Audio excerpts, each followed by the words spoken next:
And so at this point, I think we're ready to go live.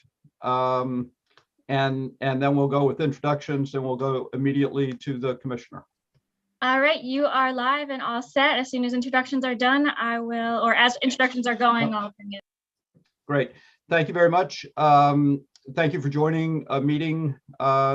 This is this Joint Standing Committee on Education and Cultural Affairs. And this is a meeting. We're trying to have monthly meetings, even though we're not officially in session, to continue to follow up on any number of educational issues that are facing the state. And this is a work, we're going to be handling this as a work session, meaning that there will not be public comment, but there will be questions from members of the committee to various people that are scheduled to present to the committee at this point. We do have an agenda starting with the Commissioner of Education. We have a presentation from various members of higher education, and we also have presentation from the State Board of Education and from our research arm, MetPre. And our hope is to be done sometime close to noontime or shortly thereafter. And we're ably assisted by both our OPLA staff people, Hillary Risler and Sam Seneff. So in order to get started, we'll begin with introductions, and I'll start with Senator Woodson. Good morning from Concord Point, Dave Woodson, District 33. And then we'll go to Representative McCray. Yes, good morning, everybody. I'm Representative David McCray from Fort Fairfield, District 148. I am substituting today, so I'm going to be in and out. I apologize for that. When we see kids come in from behind me, I'm going to have to go. I'll be back. Thank you. Representative Salisbury. Good morning, I'm Sue Salisbury, and I represent House District 35, which is part of Westbrook. Great. And Representative Millett. Good morning, I'm Rebecca Millett. I represent House District 30, which is most of Cape Elizabeth. And Representative Dodge.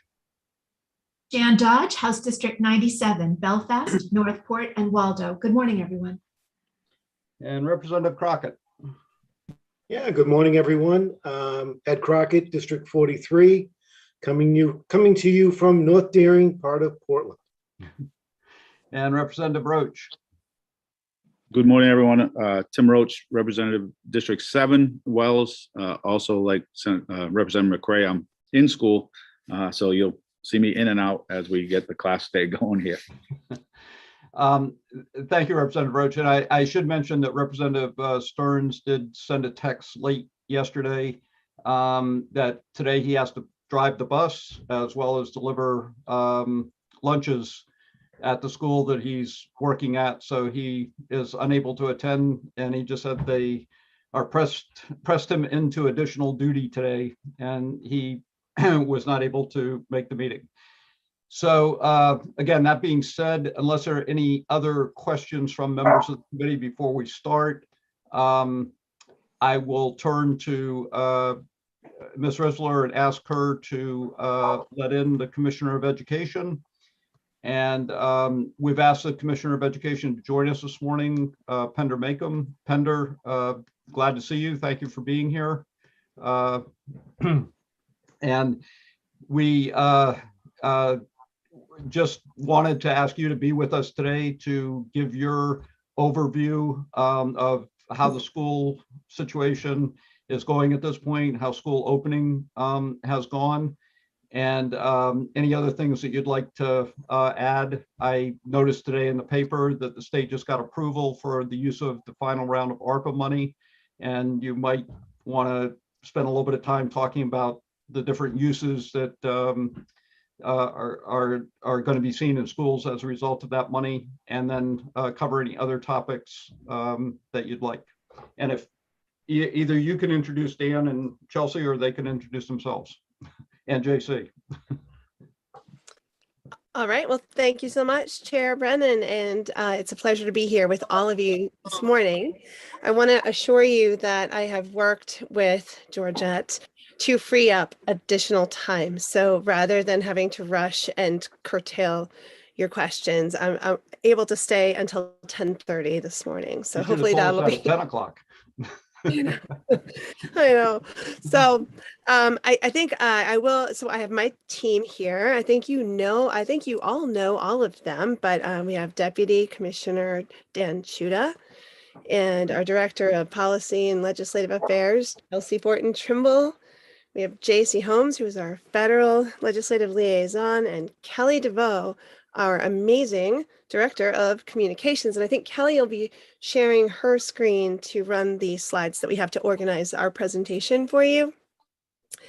And I think I will invite Chelsea to kick things off. Thank you, Commissioner. Good morning. It's wonderful to see everyone. We've prepared a presentation for you that will cover ARP, safe return to school. We also want to save some time at the end, though, for questions. And so we have about a 45-minute presentation, and then we'd like to open it up for questions from you folks. And then at that time, I think we'll be right at 10:30. And so I'm going to hand it back to Commissioner Macon. And I believe, Kelly, we're all able to see the screen and we can put it into presentation mode.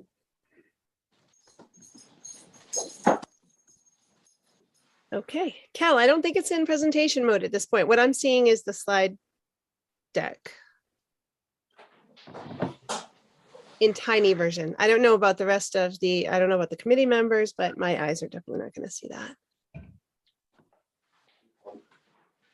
But that's all right, because the first slide just says, hey, we're going to talk to you this morning about what we hope is a safe return to school year 2021, a year when we thought, looking ahead from last June, when we ended one of the most rigorous and extraordinary school years of all time, we were looking forward to the fall of 21-22 school year as being a time of renewal, redemption, recovery, and unfortunately, a perfect storm has occurred that has basically collided the very first opening days of the school year with an unexpected precipitous surge in the Delta variant.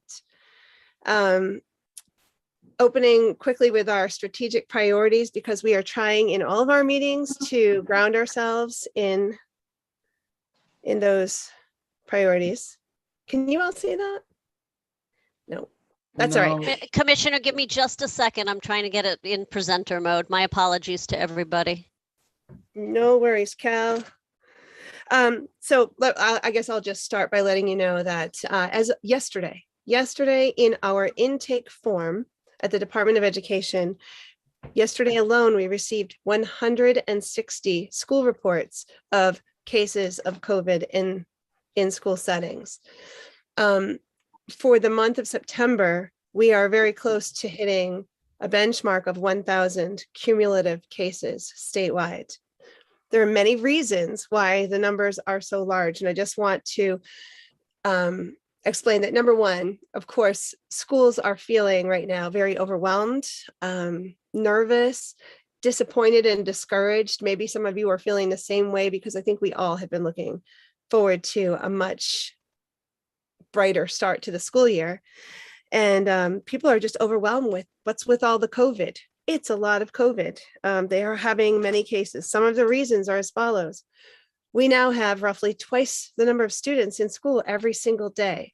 So when you think about the cases that would be reported in, the course of a day last year, when people were largely on a hybrid mode because you couldn't fit all of the students in and to maintain the required last year social distancing, this year we're all in. Every school district in the state did start the school year in full in-person mode. And many of the earliest cases that contribute to our large number already of nearly 1,000, a lot of those were identified in preseason practices, and kids came in preloaded with the COVID. We did not yet have, hasn't even been time in the school year for us to hypothesize around whether or not the large number of cases are indicative of in-school spread. We wouldn't even have the timeline to predict that at this time. It instead appears that kids are bringing in what is reflected in the communities surrounding their schools. So just to be clear. That said, for any individual parent or educator, it might feel very overwhelming to see these numbers, but I think it's very important if you're getting calls or letters about what's with all the COVID mentioning, remember, there are twice as many people in the building. There are twice as, there's, there are a lot of reasons for this. We have hundreds, 300 and something. So we will get to this shortly. Many schools have started participation in pooled testing. Several started up last spring. We made that program available then, and you'll hear an update in one of our slides, hopefully, if we get to those. And if not, I'll just tell you what's on them because I can pull them up on, oh, look at that. Look at that. But the fact is, we are routinely now testing a lot of people, and there are a lot of people in the classroom. And by the way, there's a lot of COVID out in the community. Our state on any given day is mostly red with maybe an orange county identified by the US CDC community transmission graphic. So for all those reasons, we're catching more COVID because we're testing more people, we're having more children and staff members, in school every day. And so I think much of that leads to this overarching sense that this is, overwhelming. The truth is, if you zoom way out, most school leaders and most educators are having a pretty good start to their school year and are not involved in these. So the numbers can be very daunting. You're likely not going to hear from anyone who's happy or satisfied saying, hey, things are just fine. But I just wanted you all to have that perspective as well, remembering that there are a lot more schools, a lot more students and staff out there. So if we can start with slide number 3, Cal. Yep. Okay. So we are seeing a sharp increase in the cases. They are also, because I already said that, vaccination rates are right now being collected and prepared for public reporting by the DHHS team. They already have posted student vaccination rates, and I'm pleased to say that our student vaccination rates in general, statewide, are higher than most of the nation. And so we're very proud of that. And we are hopeful that the school staff vaccination rates will equally be far ahead of the rest of the nation. We have reason to believe that they will be. They are not yet finalized. The data, I think, has been submitted, and the DHHS team is cleaning the data and preparing it for public consumption. It should be out this week sometime. And anecdotally, we know that there are many districts who have well over 90% of staff members vaccinated. And I think that's remarkable given that our state average is more, it's between 70 and 75% at this time. So I think schools in general are more vaccinated communities than the rest of the state. Slide 4. You might also be wondering about what's the guidance that schools are receiving and how do they know how to keep people safe in this unexpectedly precipitous surge here. So last year, 2021, when we began that school year, we had not received useful data or guidance or recommendations or requirements from the US CDC. At that time, the Maine CDC and Maine DOE collaborated with a lot of representation from the field across every stakeholder group you could imagine to develop what was our framework for returning to in-person instruction. That framework has been retired as a requirement, filled document. However, all school leaders and staff members have the framework. They know that there are many practices in there that continue to this day to be highly recommended by the US CDC. And so this year, however, it started last spring when the US CDC started to make large sweeping announcements about requirements, recommendations, and guidance that was by and large in line with what we were putting out there, but not exactly. It was critical, we realized immediately, to get rid of any ambiguity, and therefore the Maine CDC adopted the US CDC guidelines for COVID prevention in schools. And that's why we are pointing to those guidelines so that when they change, and they do often change, as does everyone's burgeoning understandings, and the data is coming, in from studies in real time. When that guidance changes, everybody would be in lockstep with knowing what we're supposed to be doing at that time, rather than having a lag and catch up with Maine's guidance versus the national guidance. Next slide, Kel. So with the CDC guidance, the US CDC guidance, and therefore the Maine CDC guidance, says is that in addition to requiring face coverings indoors for all people, schools should implement hand hygiene, ensure adequate ventilation, utilize enhanced cleaning processes, maximize that physical distancing to the extent feasible, but they are clear, to the extent feasible without precluding anyone from accessing in-person education. That's a difference this year from last year. Also consider grouping students to create smaller cohorts and to minimize intermingling, and also to train and communicate with families and students and staff about daily symptom checks, self-check, reporting any symptoms, and certainly staying home when sick. We know that last year, and I just want to say, when you heard my bleak opening to this about, when nearly 1,000 cases, by the end of today, we will very likely be over 1,000 cases. When you hear that and you start to feel very worried, are we safe? I just want to remind everyone that utilizing these very same measures last year, Maine schools consistently every single week had a lower case rate than the rest of the community in Maine. And Maine's community had a lower case rate than most of the nation. And so we know how to do this. We know how to keep people safe. Our schools have demonstrated. They even eradicated last year's flu season. It was nothing. And so we know that these are tried and true prevention measures, and we expect that every school in the state would be following the US CDC guidance. Next slide, Kel. Oh, this is Dan. Welcome, Deputy Commissioner Dan Shuda. Thank you, Commissioner. Good morning, everyone.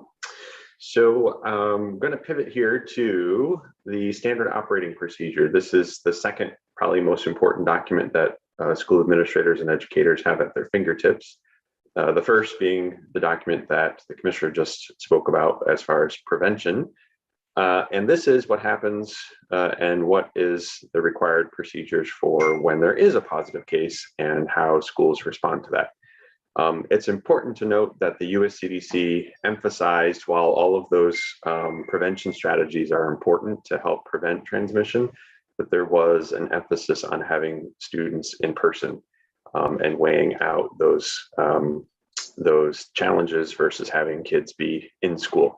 I wanted to just add on a personal note, as a dad, I have two kids, as some of you may know. One is a sophomore at Portland High School. The other is now happily a middle schooler at Lyman Moore here in Portland as well. And so it's this situation where there are positive cases, which I have a vested interest both as a parent, but also in my work as Deputy Commissioner. So let's talk a little bit about, yes. I'm so sorry to interrupt you, but I noticed that Senator Woodson has his hand raised, and I wondered if we could invite his question or comment before moving on, or did we want to? Yep. Thank you. I apologize for jumping in here, but as we discuss this, how sick are the individuals with COVID within our school systems? In other words, we have been through flus and measles and everything else in the past, but how sick are these individuals? I guess I'm looking at, I, like you, want our kids in school. And I guess I'm trying to figure out, is this something where we have to shut down, or can we get through this? We can get through this. Senator Woodson, we are committed to getting through this. We are not looking at any type of, wholesale school shutdowns.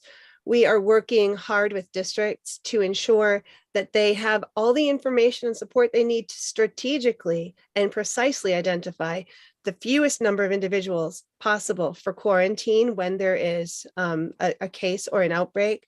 And I know that you may have heard about a few like wild swings of, maybe overreactions, people taking more precaution out of an abundance of caution, for example, and quarantining perhaps more than, or not having enough information to strategically and precisely limit that. And I just want to say, I think that would be expected when you think about in general, the chaos that is endemic to the startup of a school year in a great disease-free world. There is the getting started, there's figuring out protocols, there are new staff members to bring up to speed, students don't even have technology issued to them yet. And unfortunately, we had this very unanticipated, extraordinary spike in COVID collide with the very opening days of school. And so I think you're going to see a readjustment, and people are going to settle into realizing we are living with COVID for a while. It's not like a thing we're going to walk away and say mission accomplished. We need to learn how to reasonably live within an environment where a pretty dangerous, often deadly disease is out there in our mix. But to answer your question, we don't know how sick individuals in schools are because of confidentiality, medical confidentiality. But if we know that schools are a microcosm of our state, our hospitals, I think, have reached a record level of people on ventilators, people in ICU, and just in general, they're now looking at if you had a hip replacement planned, you might be planning it, for 6 months down the road because of that capacity. That tells us that people are getting quite sick with this. And yet, we also know that we know how to help schools keep safe. And that's what I think is very important, that we can reassure everybody that people are going to settle in and realize, yep, we can actually trust these processes. They're going to, figure it out. It's going to be a quick adjustment period, in my opinion, because there is not an educator in the state or a school leader who wants kids out of school one day more than they ever have to be. And we're going to remain relentlessly committed to keeping our schools open and safe all year. That, I really appreciate that. I think that's a good strategy, and I applaud you for doing that. Thank you.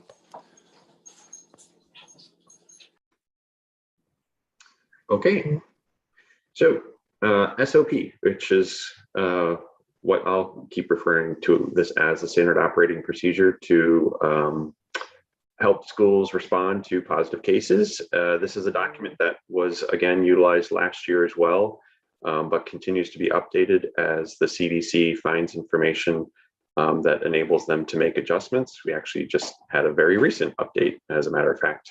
So this document continues to be flexible in the extent that it adjusts based on what CDC finds epidemiologically, which is a mouthful, makes sense for responding to positive cases.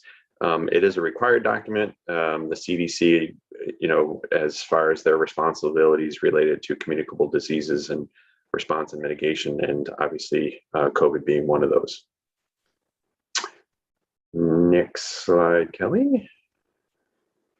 So one of the terms that you've probably heard quite a bit about is close contacts. And there is some important notes to make when it comes to close contacts. And this, I think, addresses a bit of some of your concern, Senator Woodson, as far as the number of kids who are quarantined. The actual definition of close contact hasn't changed. Last year, it was anyone within 6 feet for more than 15 minutes or with direct physical touch is what was utilized. And this year, same thing, same definition. Close contact is anyone within 6 feet for more than 15 minutes or anyone with direct physical touch. The difference is how schools address quarantine for close contacts. This year, there are some exceptions. Last year, there weren't. So last year, there were many more people that would have been quarantining. And this year, because of some new tools that we have, including vaccination being one of the major ones, there are some changes to that. So having, in the back of your mind, knowing that close contact is a close contact is a close contact, what is different now is who needs to quarantine. So last year, again, just to kind of draw some comparisons between the two. All close contacts needed to quarantine for 14 days. It was later, and here's a good example of how the SOP was adjusted. It was reduced to 10 days for quarantine. And it was often the case where an entire classroom or maybe the whole bus needed to quarantine because of being in close contact with a positive case. But this year, even though you still may be considered a close contact, and you would still be notified, there are exceptions to quarantining, which again gets back to the point I was introducing with this piece, is that we are trying to emphasize the in-person learning and maximizing the disruption of that, and still while keeping folks safe. But again, we have some good mitigation strategies that helps us do that. So, for example, this is a document. It's table 2 of the SOP. This is actually fairly new. It's been updated to hopefully be clear for school staff to be able to follow along. And essentially what it shows you is when there are certain circumstances, for example, where the exposure occurred, whether it was outside of school in a classroom or other school areas, and then all the conditions that you see on the left-hand side. So as I was mentioning, this year we have a vaccination, which we didn't last year. So that helps to reduce the number of people that need to quarantine. And we also have an exception for people who have had COVID. So essentially what you do is you match where the exposure occurred and the condition of the individual and find if it's a green, you don't need to quarantine. If it's a red, you do still need to quarantine. And there are some examples, as you see there with the yellowish color, in which, this is for students, by the way, this is only students. They need to have community quarantine. In other words, when they go home, they need to be quarantining, but they still may attend school during the school-based hours and school day hours. So it's a little more complex than it was before, because last year it was pretty black and white, but that meant a larger number of people were quarantining. This year, schools need to have all the information, obviously, to determine if that exception is applicable, if the student is vaccinated or not, et cetera, on the left-hand side, where the exposure occurred. But now they're able to, with those greens and yellows, again, keep students in school participating in classroom activities, which allows for more kids to be present in person in school. And I think I'm going to turn it back over to the commissioner. Sorry about that, I was muted. Thanks, Dan. So to simplify and to provide a summary that might be useful when and if you're hearing from anyone in constituents or anybody out there, really the way in which a school might reduce quarantine disruptions would be to follow these very strongly urged steps. Number one is vaccination, and we know that that is the most powerful weapon we have right now against the impact of COVID. So for those children who are every day having a birthday that creates eligibility, communicating with families, coordinating with local healthcare providers who can do potentially on-site or nearby clinics for vaccination, and just, reminding staff members how incredibly important it is for all school staff people to be vaccinated. Also, universal mask wearing indoors. That is one that has been pulled out and separate and emphasized by the US CDC. It is the adopted guidance of the Maine CDC, and it is absolutely our expectation at the Department of Education that schools are going to implement this very relatively low impact step that will allow fewer people to have to quarantine. Also, to the extent possible, after 6 feet of distance, there's no close contact designation, and therefore there's not a need for quarantine. So when it's feasible to have that distance, you could make that as much the case as possible. I know that many schools still have on the floor, like the marks for, lining up, not crowding one another. Implementing those kinds of steps, especially during a surge, is a really helpful thing. The pooled testing program, that, as you've heard, is available. It's provided for free for schools, and it can stop students from having to quarantine during a school day and during after school activities. And then reducing community transmission, and that's where everyone's collective responsibility comes into play. The community members who are rooting for our schools to stay open, safe, and healthy, please be vaccinated and support schools in making these very challenging charges a reality in every school system. Cal. Oh, so here's a little bit more about Binax Now pooled testing. So schools are have received priority. They're the top priority in Maine CDC for as Binax Now test kits become available. They are getting rushed out to schools as quickly as possible. I know that some of you heard about a slowdown of the pooled testing startup process, and that did happen when we had when we were seeing that there was a little bit of a dearth of those test kits available. That supply issue has been addressed, and again they are being streamlined, prioritized, and provided to Maine schools as quickly as possible. Pooled testing is increasing statewide, and as of just this past Friday, 393 schools have signed on for the pooled testing, with 66 up and operational. There is, a time.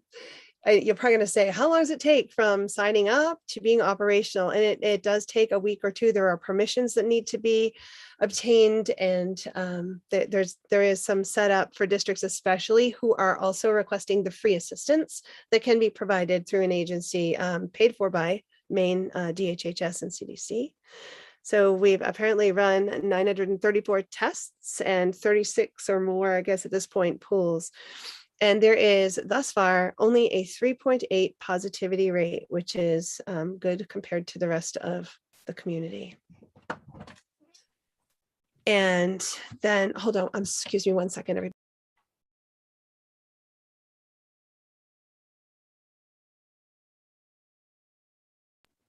Apologize for that, sorry. Okay, so I want you to all also know that DOE has not stopped our support, our provision of technical assistance, our provision of professional learning opportunities for schools.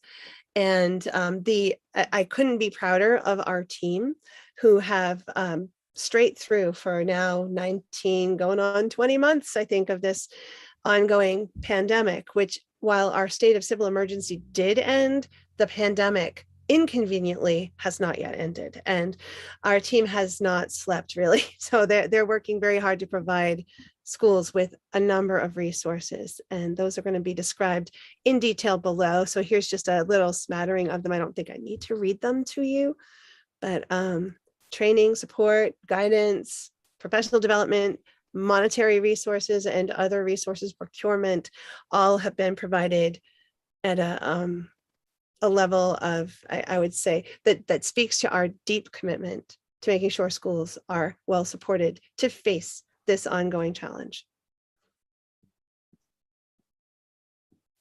So one of those is this, I'm still doing this one right now. Yeah. So one example is our school nursing team support. So contact tracing nurse teams. We have 12 retired school nurses. And by the way, we set this up last year, if you recall, and we have been asked to provide this, as a national model, and we've done so. We were the first and, at the time, only state to think of this. I'm so proud of the team that pulled it together. They are providing outreach and support to anybody who's identified as a close contact, and they enter them into the state's database so that that information eventually gets to the state lab, and the case and outbreak investigators take that information and then make official counts available.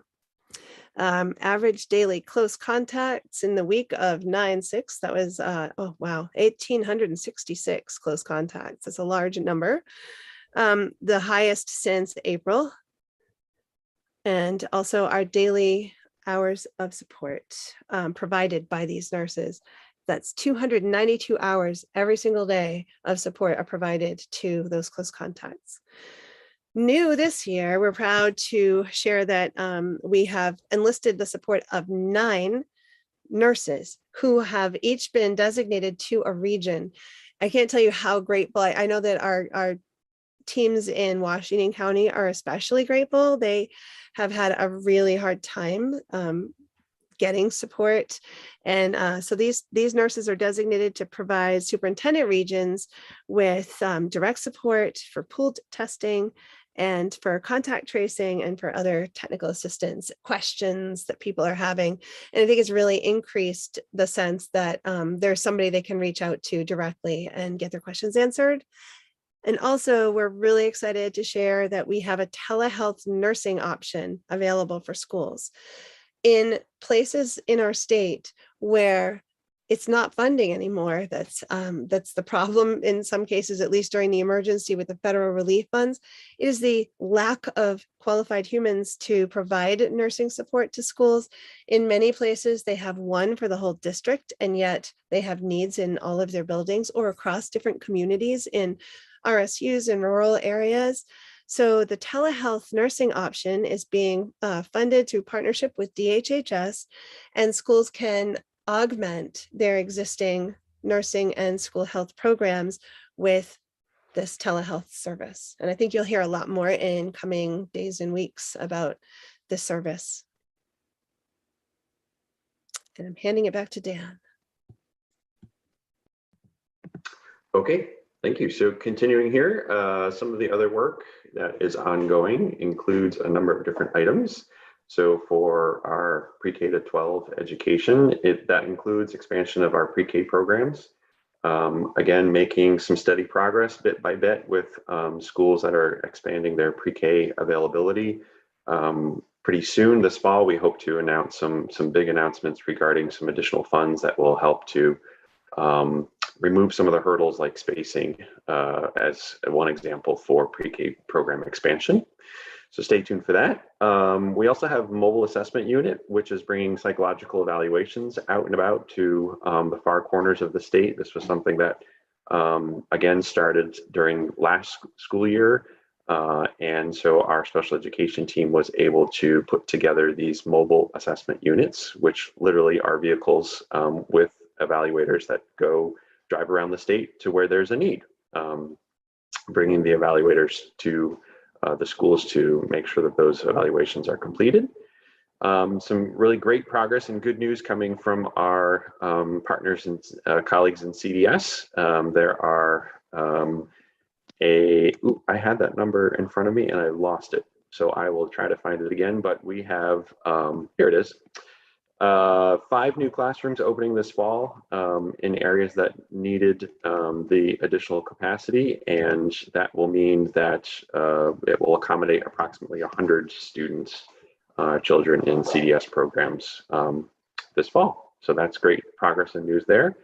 And also within our team, continued professional learning opportunities within grade span possibilities, also within different content areas, and MTSS is multi-tiered systems of support, formerly known as RTI. So supporting all students and their needs. And of course, our special education team has also been providing special education professional learning. They actually were recently awarded it's got a kind of a funny name. It's called SPDIG because it's an acronym, State Personnel Development Grant. It was $3.4 million over 5 years. That focuses on positive behavior interventions and support, most commonly known as PBIS, and Math for Me. So 2 big initiatives that our team in special services is excited to be able to expand capacity through that rather large grant. So good news, lots of progress still being made in an era of COVID and providing additional services in academics. One of the things I think that you've heard from us before is around Moose. And Moose, you may recall from year one, involved almost, as you can see there, 400 educators from across the state, which was exciting to have that many of our educators involved in a project that we worked on, representing all 16 counties. It was an incremental development so that by the beginning of last school year, the first quarter's worth of modules were available. All told, 300 were developed, including learning for the entire school year. To date, we've had more than 200,000 site visits. I know that my own daughter participated, included some of those site visits, that she liked one of those modules that she was working on. And there was a further development for this year. So in year two, the model changed a bit to be 5 distinguished educators. That's an opportunity for us to essentially contract with educators from their district. We actually buy them out, so to speak, from their school district, and they'll work with us. They'll help to focus that development for this year. This year, rather than addressing all of the learning results, which was what the work was last year, there's a thematic approach, and you see what those themes are, including computer science, career exploration, the history of the Holocaust and genocide, climate education and STEAM, science, technology, engineering, arts, and mathematics. And those 5 distinguished educators are helping to facilitate the work of over 100 educators this year, developing the modules in those theme areas for phase 2, which runs from September to March of this year. So a great start to the Moose last year, and some exciting developments underway for year 2.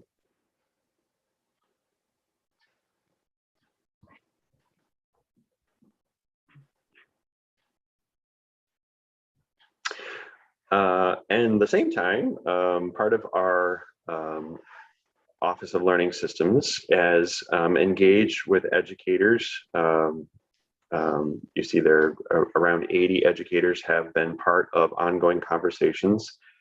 Again, another beauty of Zoom is that it's enabled people to participate in these meetings from across the state without having to travel, which has been nice to have a large representative group. They're also working to have work groups convened beginning this October, so next month. And the smaller groups are also being formed with a facilitation, which those smaller groups will include, as you see there, administrators, educators, and families. And that will start coming up pretty soon in September. And that focus as far as the perception of assessment. And really what we're trying to do here is use the opportunity that we have with COVID to really think about what is the long-term future of the use of assessment and accountability in our state, and having this conversation with a number of stakeholders to determine what the future is. So that's exciting work to see where we want to go as far as assessment and accountability is concerned moving forward. Back to you, Commissioner. All right, thank you. I have an echo that went away. That's good. So in terms of social emotional learning, as you know, nationwide and here in Maine, that has gotten a lot of attention, the mental health of children and staff, and the importance of social emotional learning, because in a sense, all learning is social emotional. Without all of those pieces in place, brains cannot really encode or properly learn and develop. So Maine, prior to the COVID pandemic, we had started work on our SEL for Me, which is revolutionary. It's just a very high quality curriculum, pre-K through 12. It's available through open source online. Anybody can access this. It was highlighted recently by the US Secretary of their Department of Health and Human Services as an exemplary practice in terms of the prevention of such eventual outcomes as opioid use and other significant mental health and poor life outcomes. So I'm really proud to say that thus far, it looks like 48 schools are using it as their official curriculum for social emotional learning. Over 7,000 students are engaged, involved, and signed up and working on some of these units. And it looks like 55,000 modules have been accessed since last November, which is amazing. Social emotional learning instruction training has been provided. Over 1,500 contact hours have been accrued by Maine educators who have received this training. Also, adult social emotional development training has been provided, and across the state, more than 500 contact hours have been accessed by educators. I would say that the daily office hours and the professional development and technical assistance provided by our team who are in charge of social emotional and counseling and mental health are probably the most accessed of all of the resources we offer on a regular basis. I feel like somewhere we have, that number of hours that people engage on those office hours and trainings, and it's quite impressive. Also, school-based mental health. The weekly content hour. So, this is over a third of Maine school mental health support professionals registered for a weekly content hour that focuses on student, staff, and community mental health. And that's something that's been provided in an ongoing way. We also have 6,000 contact hours accessed by educators in this area. And also there's free DOE developed trainings, tons and tons of contact hours in supporting student mental health, best practices for trauma-informed approaches. And by the way, that was work, again, that we started prior to COVID. And thank goodness we had the foundation built for all of this, because we've been able to really deploy it to good end here. And also educator and school leadership, well-being, and support. I can't emphasize enough how much our educators, our staff members, and school and district leaders, everybody is struggling in a very ongoing way. And so we are encouraging everyone to look out for one another, and we are providing the evidence-based best practices that they can access here. We also have the Maine School Safety Center that was newly developed.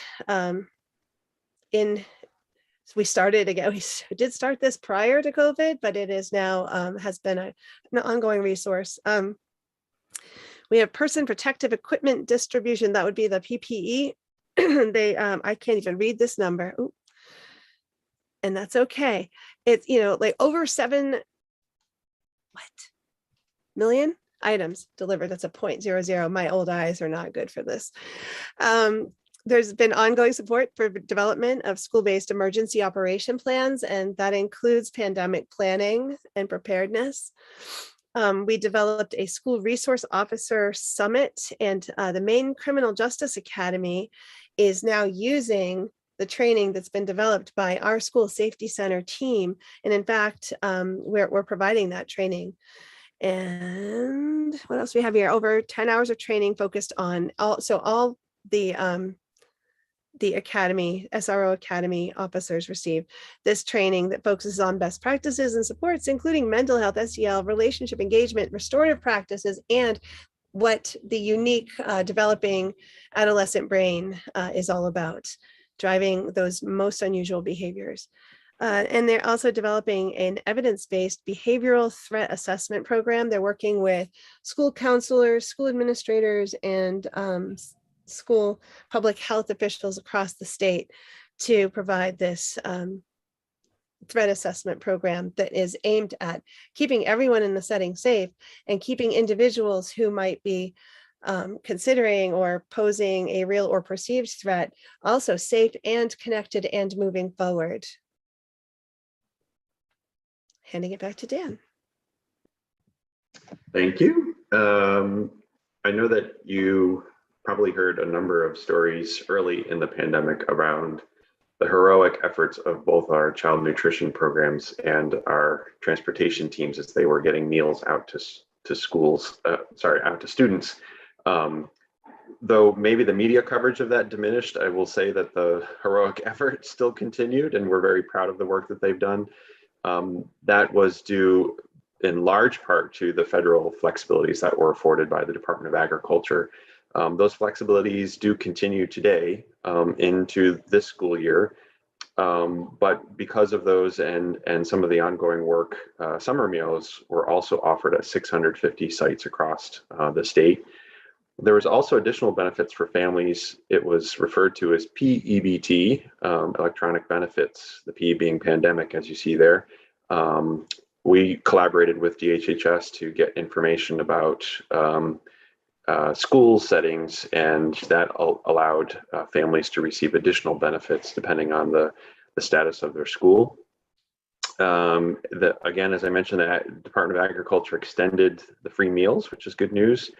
For the duration of the school year. There's also other flexibilities about patterns and so forth. So if there is a remote day that's necessary, schools would still be able to provide meals on days that students are not in school. The Child and Adult Care Food Program may also operate during non-educational days as well. So additional flexibilities for that program. You may have seen or heard some of the publicity that we have done and helped schools provide families as far as the importance of the applications. Even though meals are free for everyone at this point, there are a number of different programs and areas within our department, as well as grants that can also be available to school units based on the information that is provided on these applications. So and we are having conversations about some alternatives to those applications, but until that happens, we're trying to ensure that families understand that the benefits that come from completing those applications is not just the meal fees, but it's also bigger programs and applicability as well. And finally, this is a neat number to see here, but Farm and Sea to School program within child nutrition was able to facilitate 7,000 pounds of Maine whitefish being donated to schools for lunches. In addition, I'll continue here with air quality projects. I know that this is something that's very important to you and have an interest in, and we're happy to update some of the information related to air quality and ventilation. For state funds during the 2020 application cycle, as you can see, almost $5 million was approved for 11 indoor air quality projects. The revolving renovation funds made a little over $49 million available for this purpose. Also, federal funds, which we'll get into in just a moment here, also had $16 million allocated by SAUs for air quality. It really includes a whole number of different things, really based on the current situation of what the school had to enhance or improve the ventilation within schools. You see that there's a number of different possibilities and what we were seeing as far as applications are concerned of what schools were using those funds for. And also, as you likely know, because of some legislation, there will be updates to Chapter 60, 61, and 125 coming September 15th, I think is tomorrow, with the state board voting on updates to include national standards for ventilation in those applicable rules. And I think I will turn it over to Chelsea now. Thank you, Jen. So this chart likely looks very familiar to many of you, and this chart outlines the 3 rounds of federal education relief funding that our Department of Education has received since the start of the pandemic. And we felt it was really important to share this with you today for a few reasons, but the most important being, you can now see that first round of funding that we received immediately once the pandemic hit. It has been applied for, the programming has been implemented, and our districts have sought reimbursement. So that's a really good kind of view of how things are in our state right now. I think when we started this presentation, Representative Brennan, you'd mentioned that you saw we've received our conditional approval for ARP. And that's the good news we have to share with you this morning. You know, we're really winding down the CARES programs, ESER, CRF, and now we're moving into that next phase, using our CARISA funds and our ARP. Now we're conditionally approved, which means last time we spoke, we only had access to 2/3 of our award.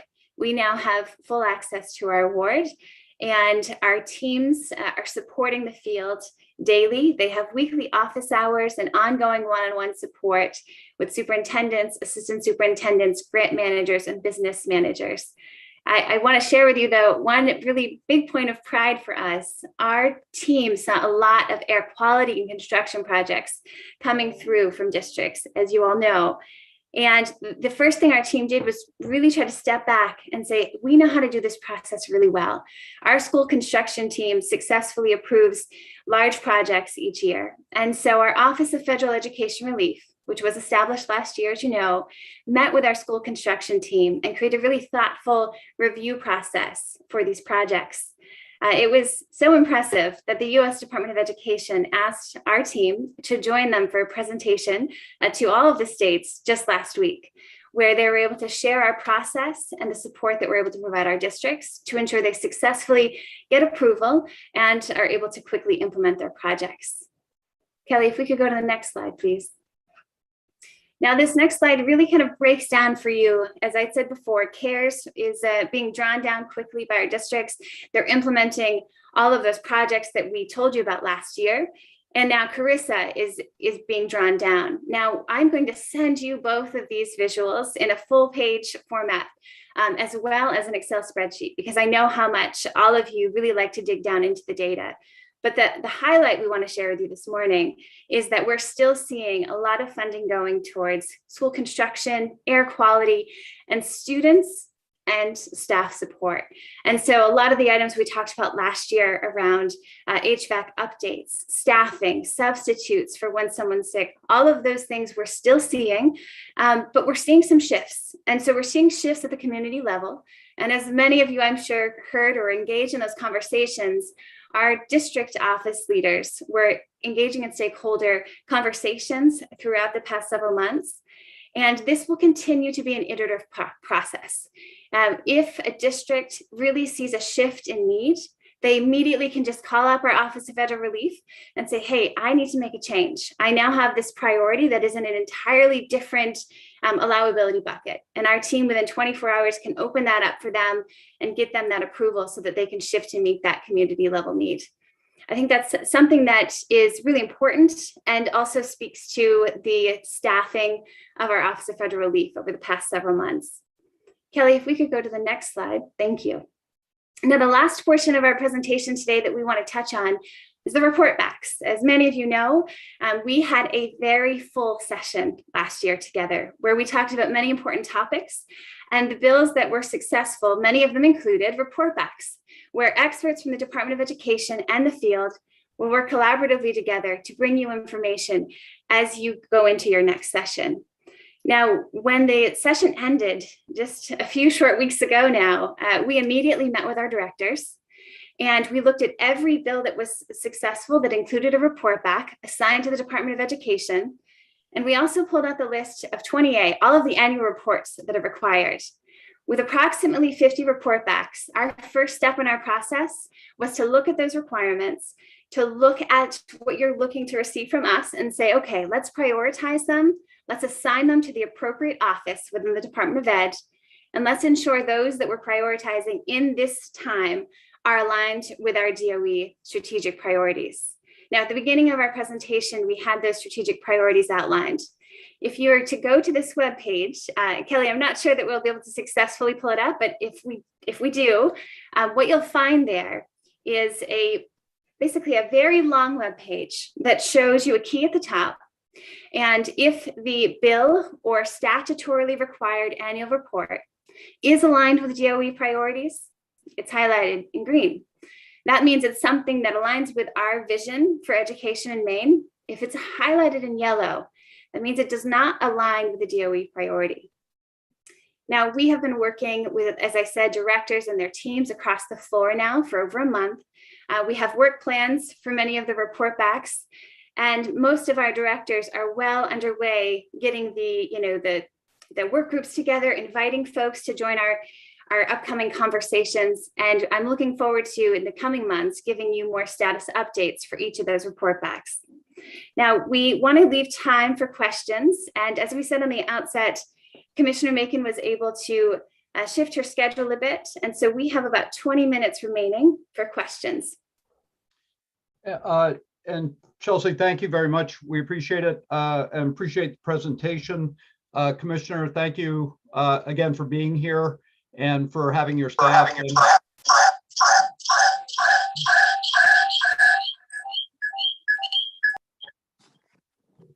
Not sure what that was, but well, I want to jump right into questions because you did cover a number of different things, and we want to have as much clarification as possible. So I see Representative Millette has a question and Representative Crockett, and so we'll start with Representative Millette. Thank you, Mr. Chair. First, thank you to you, Commissioner, and your amazing staff and everyone at DOE. It's clear that an amazing amount of work is happening every day and has been for months. And I'm truly inspired by your seemingly boundless ability to remain fully engaged with optimism and energy, and really grateful. I definitely view our Department of Education here in Maine as a national leader, and to be able to say that in my 9 years of service on the committee is really thrilling. So I have two questions, Mr. Chair. My first one is around the graph that was on quarantining. I noticed that if an individual is fully vaccinated, that none of those individuals are required to quarantine. I'm really interested in the science behind informing that decision, as my personal awareness is that folks that are vaccinated can be carriers of COVID, and that with the Delta variant in particular, this is even more so the case. So I'm curious as to why that decision was made. And then my second question, not surprisingly, is around ventilation. Indeed, Mr. Judah, everyone in the DOE knows that this is something that I've been very concerned about for a long time, since the beginning of the pandemic. And you know, I'm encouraged that US CDC lists it as #2 in the areas of steps that can be taken in their guidelines, and that Maine adopted those. So that's really great. But you know, I noticed that I think literally in the next slide, or whatever number of slides later, when DOE listed what schools can do to help in this situation, ventilation wasn't listed. And so, you know, and then just lastly, 15 million, SAUs use $15 million for ventilation. That's nice, but we had almost $500 million in federal aid. This accounts for basically 3%. And I think we are all aware of the sad state of a lot of our school facilities. In my mind, this has just been a historic opportunity to upgrade our facilities. And so I would like to know, going forward, is the department prepared to really lean into this and really help bring our schools up to code? Because this isn't really just about COVID. This is about all the other flu seasons, cold seasons that we get, air quality in general. And so I'm going to get off my soapbox on that one. I appreciate you listening. I would be interested to know, of that 15 million, how much of that was utilized for mechanical systems versus non-mechanical systems. Thank you.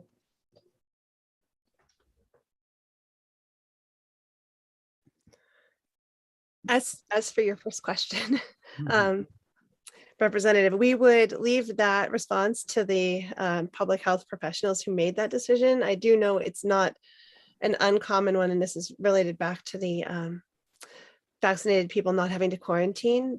It's the case for schools. It's also though the case in the community. And I don't think that there's a state in the nation that's requiring the quarantining of vaccinated individuals, but I would double check that. So then your second question, did you go right to ventilation or something in between that I thought I could answer? It was ventilation. Right to ventilation. I'm going to hand that to Dan because I think he has a lot of information about, and also just like the lack of, even when they had the funding and the plan and the need, just the lack of materials and professionals to do that work. So I know that there are a lot of people that still have these plans to be implementing, but go ahead, Dan, if you have anything you could shed light on. I don't have a lot more other than I know that probably not surprisingly, folks were prioritizing the use of their funds. Some of it was coming fast and furious, as you know. They are just really now in the process of finalizing their ARP or their ESSER 3 applications. I know we also had some reports of availability of contractors, and that was also making some folks nervous because earlier on in some of the funds, I'm thinking of CRF even, which was the first available funding that we had, they weren't going to be able to line up contractors in time. So now that there are additional years, I know we probably don't want them happening in the third year of the funding, but sooner rather than later. But there has been a period of shortage of contractors available to actually have these projects take place.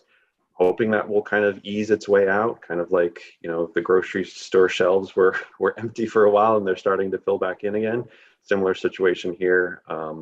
I also know that there's a workforce. We're hearing that in many different fronts that was also impacting construction. So particularly for those mechanical systems that you referred to, Representative, where there are bigger projects and will utilize bigger amounts of money, we're hoping that some of that will stabilize a bit so that those projects can proceed. But again, this third ESSER pot of funds is the largest so far, and so we think that there will be some bigger projects that will be available too.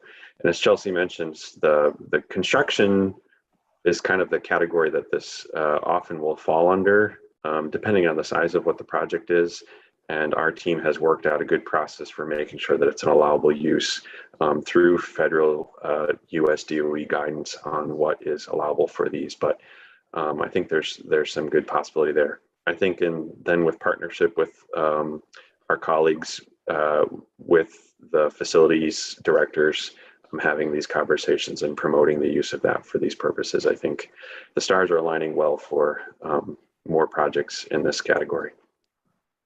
So if I may just follow up, Yep. Mr. Chair, I really appreciate that. I know that DOE's staffing resources in construction is thin at best.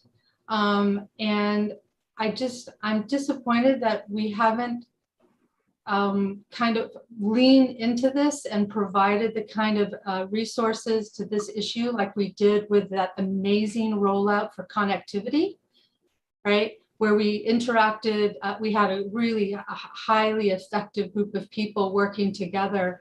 I know that Maine Community College System has a program that they started to help around this issue. I really just beg of you and your teams to think about what can be done at the state level to really help support all districts, expedite it, focused resources, direct resources, etc. Again, this is a once in a lifetime of financial resources that can be invested into our school buildings. We have been languishing for several decades. I really hope we can make progress.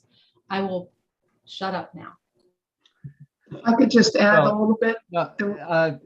Excellent points, though, Representative Millette, and we should follow up with the commissioner to make sure that we continue to put the full weight of the department behind this effort, because you're right, it is a once in a lifetime opportunity. I have Representative Crockett, Representative Salisbury, and Senator Woodson.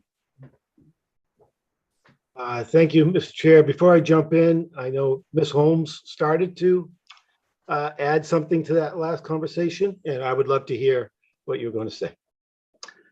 I was going to add to what Chelsea indicated, that we were on a panel last Thursday afternoon with about 126 department people from across the country. We were asked to be on that panel because of the work that Shelley and her federal team have done with Scott Brown to really develop an internal document to review renovation, construction, ventilation, and air conditioning systems, because that in the ARP, which is the $411 million, is a highly recognized appropriate use. And so the partnership between the two to make sure that we are accurately reviewing those applications and making sure that they meet the audit standards of the U.S. Department of Ed, I think will lead to many more projects with that increased amount of funding. We also will be initiating, following the vote of the state board tomorrow, to revise both chapters 60, 61, and 125 to make sure that they state that school administrative units need to use the best available practice of national standards of the American Society of Heating, Refrigerating, and Air Conditioning Engineers, which is called ASHRAE, for both inspection, maintenance, ventilation, and filtration. I think that will reinforce that effort on the part of the department. Thank you. You're welcome. Question, Representative Crockett. Yes. First, I want to echo Representative Millet's compliments to all the outstanding work that you folks have been doing and continue to do. I am encouraged, and it warms my heart with your optimism for what we got looking at us moving forward. My question is more around, we know there have been some challenges with respect to the pooled testing, not only on supplies, but also likely resource availability to implement that program. And I'm more curious on what other areas do you feel we need to do a better job at in addressing the issues in front of us?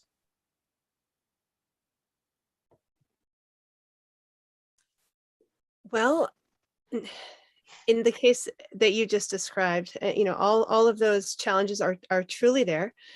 And we did get the word out throughout the spring and over the summer, kind of ad nauseum, like saying, sign up for pool testing. And what happened was a human factor whereby, people kind of did wait until the last minute, and there's sort of a glut that we got to move through now. Everyone decided either just before school started, not everyone, many schools are deciding in real time after having faced an outbreak or a set of cases. And because it's all colliding with the very beginning of the school year, I think that's part of it. So one thing we could do better would be to predict the future better. And that's almost like predicting this COVID virus is like the weather, right? We are always looking to improve our communication and the way in which we encourage and support schools with accessing these resources. I think it's easy to stand back and say, look, they've got all the money in the world. They've got all this, there's so many resources coming. They are, like our department, pretty thinly staffed. And in many cases, it's one individual who's the superintendent, the special ed director, and the principal of one of the schools in the district, and sometimes has to drive the bus and make sense of the resources that are being offered to them. So I think in a giant way, I'm always advocating for, continuing to increase support in every possible way for the local public schools, because they are dealing with just unbelievable challenges right now. I'm not sure what else we need to do better. I mean, the pooled testing program, as JC mentioned, we were held up as an exemplary state with respect to the procurement of these, construction, renovation, and ventilation pieces.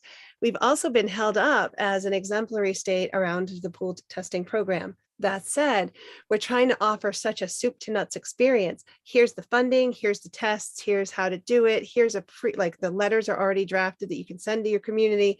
And if you think that you need additional staffing to support this, and not everybody had to take it, advantage of this, but there's an organization that has been contracted through DHHS to provide some actual boots on the ground support for schools who are doing it.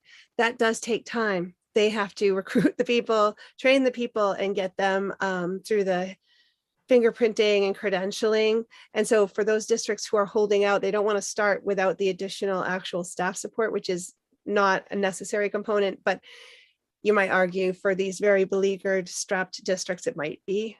Certainly, it would give them a lot of security. So the more bells and whistles we add to here's what we can offer, the lengthier and more bulky that process is of getting everything lined up and in place, if that makes any sense. Oh, it certainly does, because we know the challenges are huge, and just totally respect the efforts and the concentration on improving every day. That's great news. Thank you. Representative Salisbury. Thanks very much. And my thanks again, as with everybody, for all the work that's been done. I'm excited that Westbrook's going to talk about pool testing tomorrow night, and I appreciate all the information that's on the website and that's helped answer some of the questions that people have had, certainly. One thing I just wanted to, it's not really a question, but I kind of want to put a shout out. I've been in contact with the governor and Commissioner Lambrew, and as far as COVID testing outside of the school system, it's nearly impossible, at least in our area, to find a COVID test, especially if you don't have insurance or if you don't have a medical provider. It's next to impossible. COVID, Walgreens, CVS, it's not possible. The closest one I found the other day for someone was in Wells, and the next closest was in New Hampshire. So I'm concerned as the Delta variant does continue to be an issue, and we move through this, I don't know, the next wave of this pandemic or whatever, next tsunami, I don't know what we should call it, but I'm definitely concerned. I'm glad we have pool testing, but I just want to, I hope that we can see some more community-based COVID testing sites, as we move forward, so we can help with this. We've got a good plan in place, but we need a little bit more outside of the school to help some of those families too.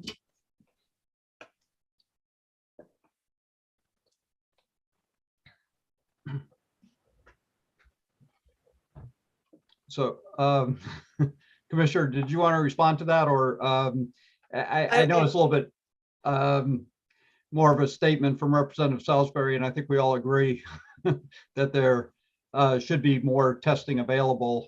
And thank you, Representative, for directing that to the governor as well as to Commissioner Lambrew. And I know that everything possible is being done. And so take heart, there will be more testing availability coming soon, and people are working really hard to make that happen. Great, thank you. Senator Woodson. Yes, thank you, Mr. Chair.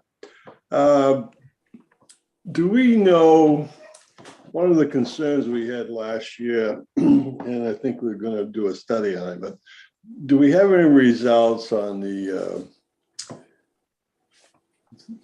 social, emotional, mental well-being of our students and faculty? Have we got any results on that? Or do you feel, from what you know, are the schools on top of this? So there are a couple of ways to answer this. We do have data, clinical data from the field to show that, like most places in the nation, Maine has seen increased, ideology of, or the ideation around students or young people, and actually everybody having, in the entire community, having more mental health concerns. There's been an uptick over the past year or so in people who visit a hospital or a professional to receive mental health support. We still have seen, and this is just antithetical to what one might expect, given what we've gone through, but in 2019, we saw the first dip in the number of actual youth suicides that we had seen in well over a decade. In a decade, it never plateaued, it never dipped, it only increased for 10 years. and pretty heavily. In 2019, it could have been just a blip, right? Just a data blip. We saw that that number went down, thank goodness, and it will never be down enough because one is too many by a lot. That said, we saw in 2020 when we expected to have seen, a real uptick, which others did see nationwide, we went down even further below the 2019 number. And the last I knew, and I don't have the updated data on it, but the last I knew that first half of 2021 was looking to continue that as a trend. Now that's one metric, but the fact that we've seen kind of a more consistent going down in the past 2.5, 3 years, I think after a while, we're going to be able to call that a pattern, and that's my hope. You might, however, be talking about the MIHA survey, a very specific survey that was suspended last year. And I know that somebody on my team, and not me at this moment, but somebody on my team can give you some information, because we know that many districts have signed up to do it this fall, just like we said we would do. And that that activity is going to be underway soon. Does anyone have the numbers or any information about that? So if I may, Commissioner, it is grades 5 through 12. It's going to be administered over the coming weeks. We also have a letter that we received from the committee, which we'll be responding to give you more information around the process and the data that Commissioner Macon just summarized for you. Okay, that's good information. I appreciate it. I have one more follow-up, if I may. Representative Sampson asked me to read several questions here for you. And I think some of them have been answered and some haven't, and you can handle them any way you want to. The first question is, how many schools have applied for third round of ESSA funding? She says APR ESSA funding. Second question, how much money is in play if all schools applied for this funding? Third question is, why is universal masking required in these contracts? Follow up, why is it not disclosed to the public? Another question, all these school board meetings happening around the state are addressing this masking issue. Then she goes on to say, if the money is attached to universal masking, this should be disclosed to the public and the school boards, but it is not. Then she goes on and asks, states, this is a dishonest and deceptive practice using kids in highly controversial issues to make money. I'm not sure what she means with that.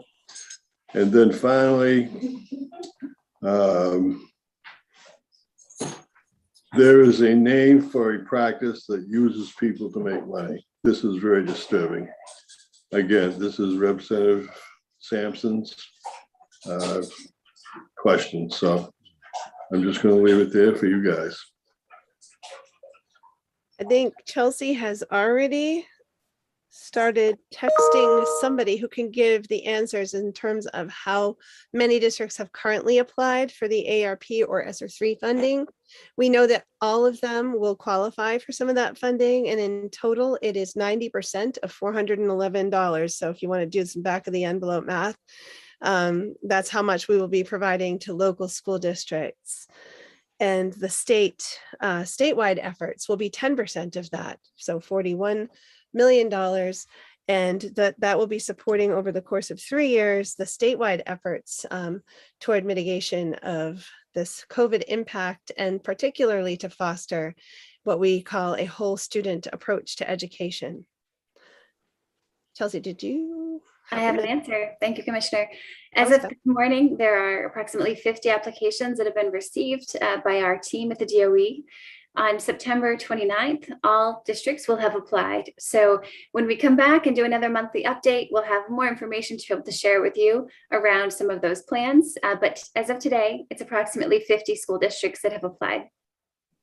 And finally, I just would add that our application that we provide to the school district comes specifically and directly from the federal government where the funding originates. And it does require the recipients to attach any policies they have and to describe any practices they're using to keep staff and students safe from the impacts of COVID, because that's the purpose of the funding and that's the reason for it. Thank you, folks. Thank you, Senator. And Commissioner, I am looking and we're a little bit past 10:30 and we deeply appreciate you and your staff being here for an extended period of time. I just have one last follow-up question. You mentioned at the beginning, and we know 2 weeks ago that the Department of Health and Human Services did administer a survey to school districts regarding vaccination rates, and that they're going through that data at this particular point. It'd be made public sometime later this week, certainly by Friday. And I'm assuming that based on that data, you may or may not make additional recommendations in regards to masking, vaccination, and protocols in schools in terms of keeping students safe, depending on what that data might show or might not show. Is that a accurate assumption? Well, what I would say is based on what that data shows, I mean, we're certainly hoping it shows a high number are vaccinated. We are unlikely, though, to reduce our recommendations, which currently stand as being we expect that people are using universal indoor masking. We expect that they are following the US CDC guidance that has been adopted by Maine CDC. And I don't think we'll change our expectations until and unless the US CDC changes its guidance. Okay. Thank you. And just as, again, for follow up with the committee, we do plan on trying to have a meeting in October at some point. And at that point, time, Chelsea, will give you a little bit more time to talk about the report backs and have a more robust discussion about what those are looking like. But we appreciate the list. And we know that when we were passing the bills individually, the list didn't look too long, but cumulatively it certainly did add up. And we want to, again, have that discussion with you in October and November so that we're prepared to hit the ground running in January. And if any members of the committee do have questions about studies, they can be directed to Chelsea and or to Hillary. And we'll follow up as best we possibly can. But again, thank you very much. And we look forward to seeing you next month. Thank you. Take care. All right. So moving on in the agenda, and I forgot to ask at the beginning of the meeting, did everybody get a copy of the agenda and the information from that Hillary sent out? Okay, great. And Hillary, thank you for doing that. That was very helpful, the list of reports as well as the chapter 115. So what we're going to move to right now is higher education and the updates on the openings with the University of Maine system, the community college, as well as Maine Maritime Academy. We're fortunate to have Samantha Warren with us, President Degler from the community college, and President Brennan from Maine Maritime Academy. And Hillary, if possible, we'll just take them in that order. Sure. Do you want me to bring them all in at once so you can move quickly? Yeah, I through think, them, or one at a time? I think it'd be great to bring them all at once, and we can then go in order. Perfect. I am bringing them in now.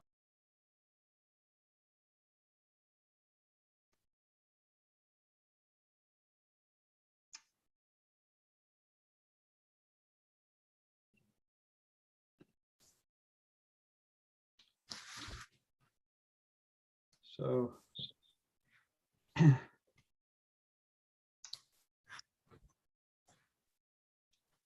thank you, Hillary. And Samantha, thank you very much for being here. We appreciate your being here. President Degler, thank you very much for being here. And Becky, are you here with Maine Maritime as well as the community college, or? Yep, I'm just here to, if there are any questions that can't be answered, but President Brennan is planning to attend and he'll be logging. Okay. All right. So why don't we get started with Ms. Warren, and then we'll move to President Degler, and hopefully at that point we'll be joined by President Brennan. So Ms. Warren, thank you again for being here, and we're excited about hearing what's happening with the university system. Well, good morning, Representative Brennan. I am excited to tell you, and it is great to see everyone. Can someone nod that I'm being heard? Yes. Thank you. It's great to see everyone. And as you know, I am Sam Warren, Director of Government and Community Relations for the University of Maine System. I apologize that you're stuck with me today. Chancellor Malloy and other members of our system and university leadership teams are hosting a visit today from the leadership of SHIO, the State Higher Education Executive Officers Association. And they have a meeting in Representative Dodge's district at the Hutchinson Center that has a number of complex logistics that would have made it difficult for them to step out and join you. But I know they look forward to joining you hopefully next month for a more comprehensive briefing. In their stead, I'm going to provide you a brief overview of how our better than normal, as we're calling it, fall return has been going at our campuses statewide. And happy to take any questions as I go or address them at the end. But before I start, and I'm sure you'll hear this from my colleagues as well, we just really need to thank you for the historic investments you made in public higher education already this year. You know, the increased appropriation for UMS operations allowed us to hold in-state undergraduate tuition flat, which is assisting Maine families recover from the financial impacts of the pandemic. And you'll hear how that's affecting our enrollment shortly. And expanded investments that you supported in early college and the need-based state grant program, which supports more than 6,000 university students, will further advance college access and affordability, and as importantly, accelerate our state's economic recovery. So on behalf of our students, employees, and the companies and communities dependent on our universities, thank you. Please know how grateful we are and how proud we are that Maine has made these investments.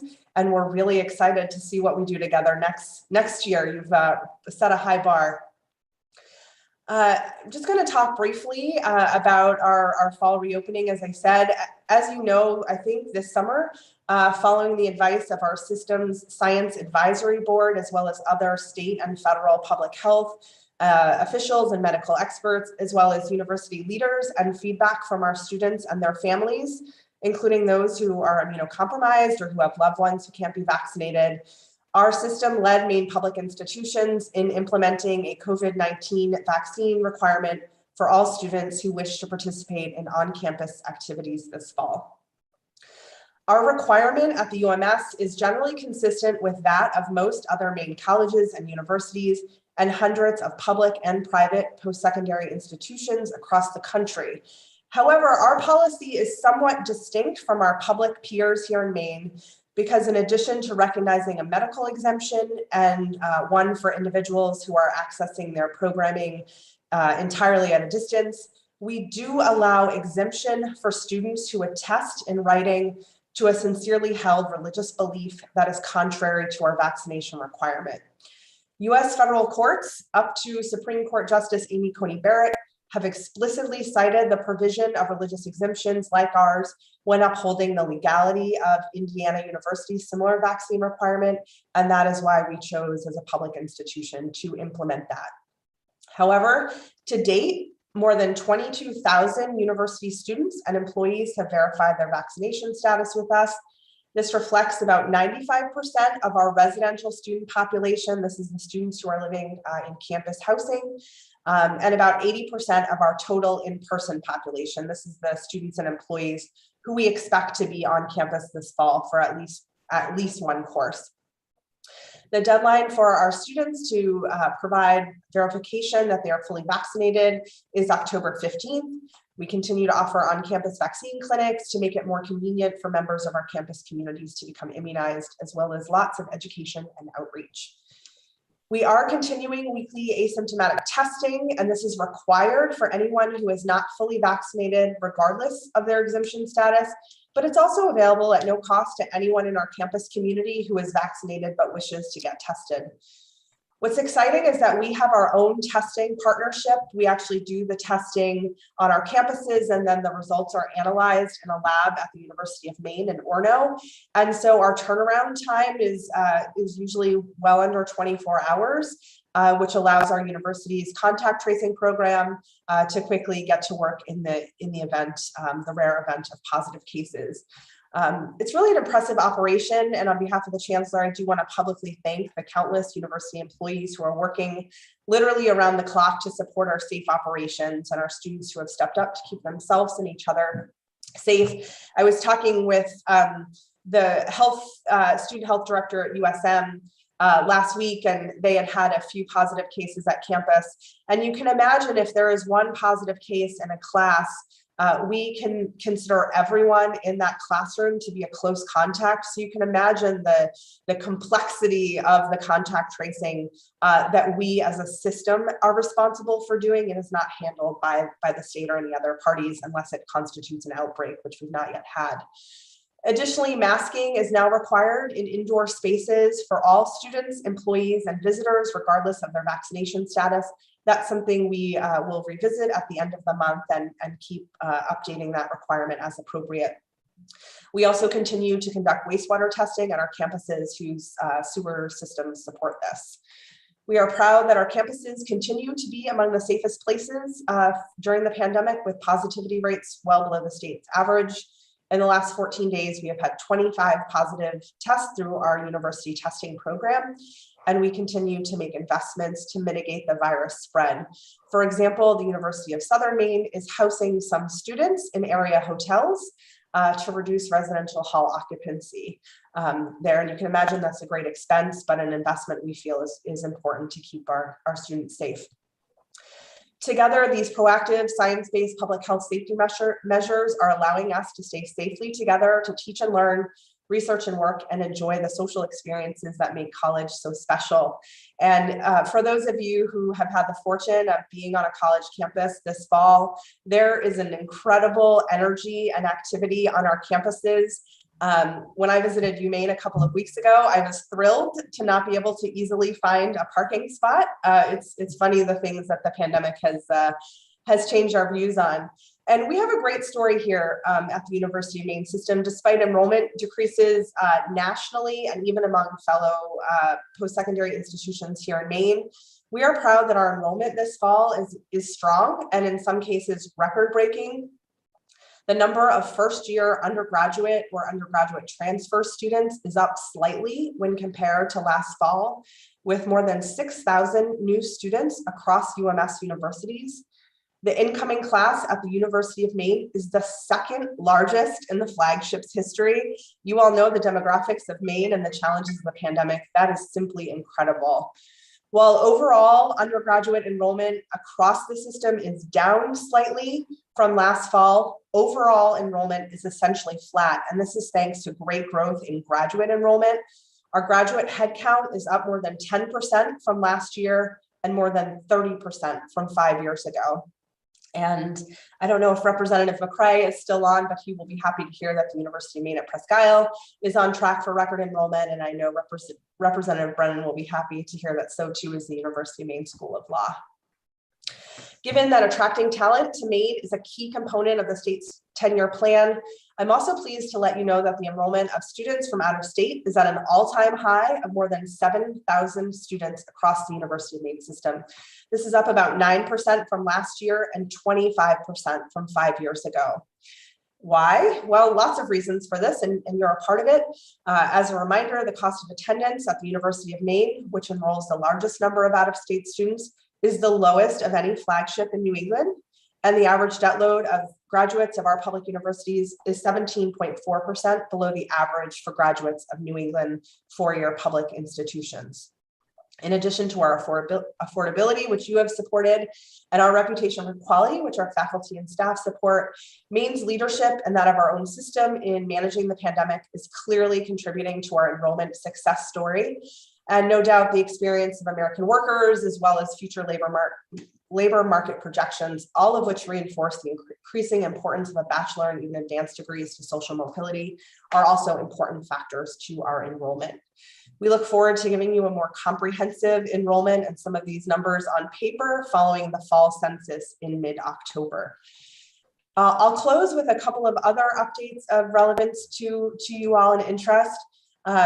Building off the presentation that the commissioner just gave and her wonderful team, we understand that many of our incoming students have missed out on important hands-on learning opportunities in their final years of high school. So this fall, the University of Maine piloted a research learning experience through which first year and second year students could come a week early to campus for high impact immersive courses that allowed them to create new knowledge and new connections. This innovative student retention and success initiative was underwritten through the UMS Transforms Alphon Foundation gift that we announced last year and engaged more than 300 students in Orono and Machias. We hope to scale this program system-wide in future years. And UMaine President Joan Ferrini-Mundy actually taught one of the classes, and I know is looking forward to discussing some of the findings from this pilot with you in greater detail in the future. We also wanted to let you know that over the course of this past summer and over the course of the academic year ahead, we will distribute more than $27 million in federal higher ed emergency relief funding, HERF funding, directly to our students to help them meet their most basic needs and costs of attendance and stay on track to a timely degree. We want to thank Maine's congressional delegation for their leadership in securing these relief funds that have been so vital to stabilizing and strengthening our students and institutions. This fall, we've launched a number of new flexible degree and certificate programs to better meet the workforce needs of our students and Maine's employers. I won't go through all of them, but a few I wanted to highlight. The University of Maine at Augusta is now delivering its nursing program at the University of Maine at Farmington, making it more accessible to place-bound students in Western Maine. The University of Maine at Fort Kent has launched an entirely online business management degree completion program. This is intended for working adults who are looking to expand their skills and earning prospects, but already have a substantial amount of credits. And to address the state's dire shortage of special education directors, which you know all about too well, UMaine is now offering a graduate certificate in special education leadership. And meanwhile, USM this fall launched an entirely online master's in literacy education, which is intended for those already teaching. Additionally, we remain active on many fronts in helping Maine communities and businesses respond to the evolving needs of the pandemic. For example, students in our nursing programs are still in the process of supporting COVID-19 vaccination clinics on our campuses and in our communities. And our schools of nursing, unfortunately, are in the process of standing up emergency surge staffing support statewide, as we did in the early days of the pandemic. Finally, I know you'll be hearing from the state board about Chapter 115 rulemaking later today. I did want to let you know that UMS will be submitting comments that reflect the collective feedback of our 6 state-approved ed prep programs, 3 of which are the state's only to have national accreditation. We are especially concerned that, as proposed, the emergency teacher certification would undermine the important work being led by the department, the board, schools, and our own institutions to close achievement gaps and advance social mobility through equitable access to competent educators. We also have concerns that the grade spans being proposed are generally too expansive and that they are not entirely grounded in research, including that undertaken here in Maine by our colleagues at MEPRI. I'll make sure you receive a copy of our feedback, but I wanted to take this opportunity on behalf of our educator preparation program faculty and staff to reinforce our commitment to working with you and other stakeholders to move these rules forward so that they are truly in the best interest of both Maine teachers and Maine students. And with that, I'll pause and take your questions and really appreciate the opportunity to be here today. Well, thank you, Ms. Warren, very much. We appreciate that quick summary. And you really went through quite a few things, and we appreciate it. And again, there'll be an opportunity later this fall, as you mentioned, to update some of the information you had, so that'd be great. Are there any questions from members of the committee? No, seeing none. Thank you again, and we're glad that things have gotten off to a good start. It was very good to hear about the first and second year kind of catch-up program. That's a great innovation, and helping students to make that transition from high school to college. Oftentimes we don't do as well as we could, and I'm glad to see that you're paying attention to those potential issues. Representative Crockett. this is not a time for you to start to advertise and cheerlead for the University of Maine. Well, fortunately, I don't have to do that because you just did it for me. But I just wanted to say to Ms. Warren, although we missed Chancellor Malloy, I think he would agree you probably did a much better job. This is being recorded. I will make sure he has access to the YouTube. Thank you.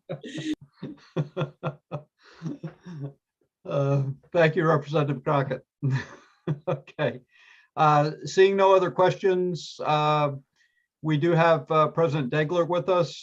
Thank you very much for being with us and joining us. And we also have Becky Smith, who's also with Community College as well as with Maine Maritime Academy. So President Degler, welcome, and we look forward to your comments.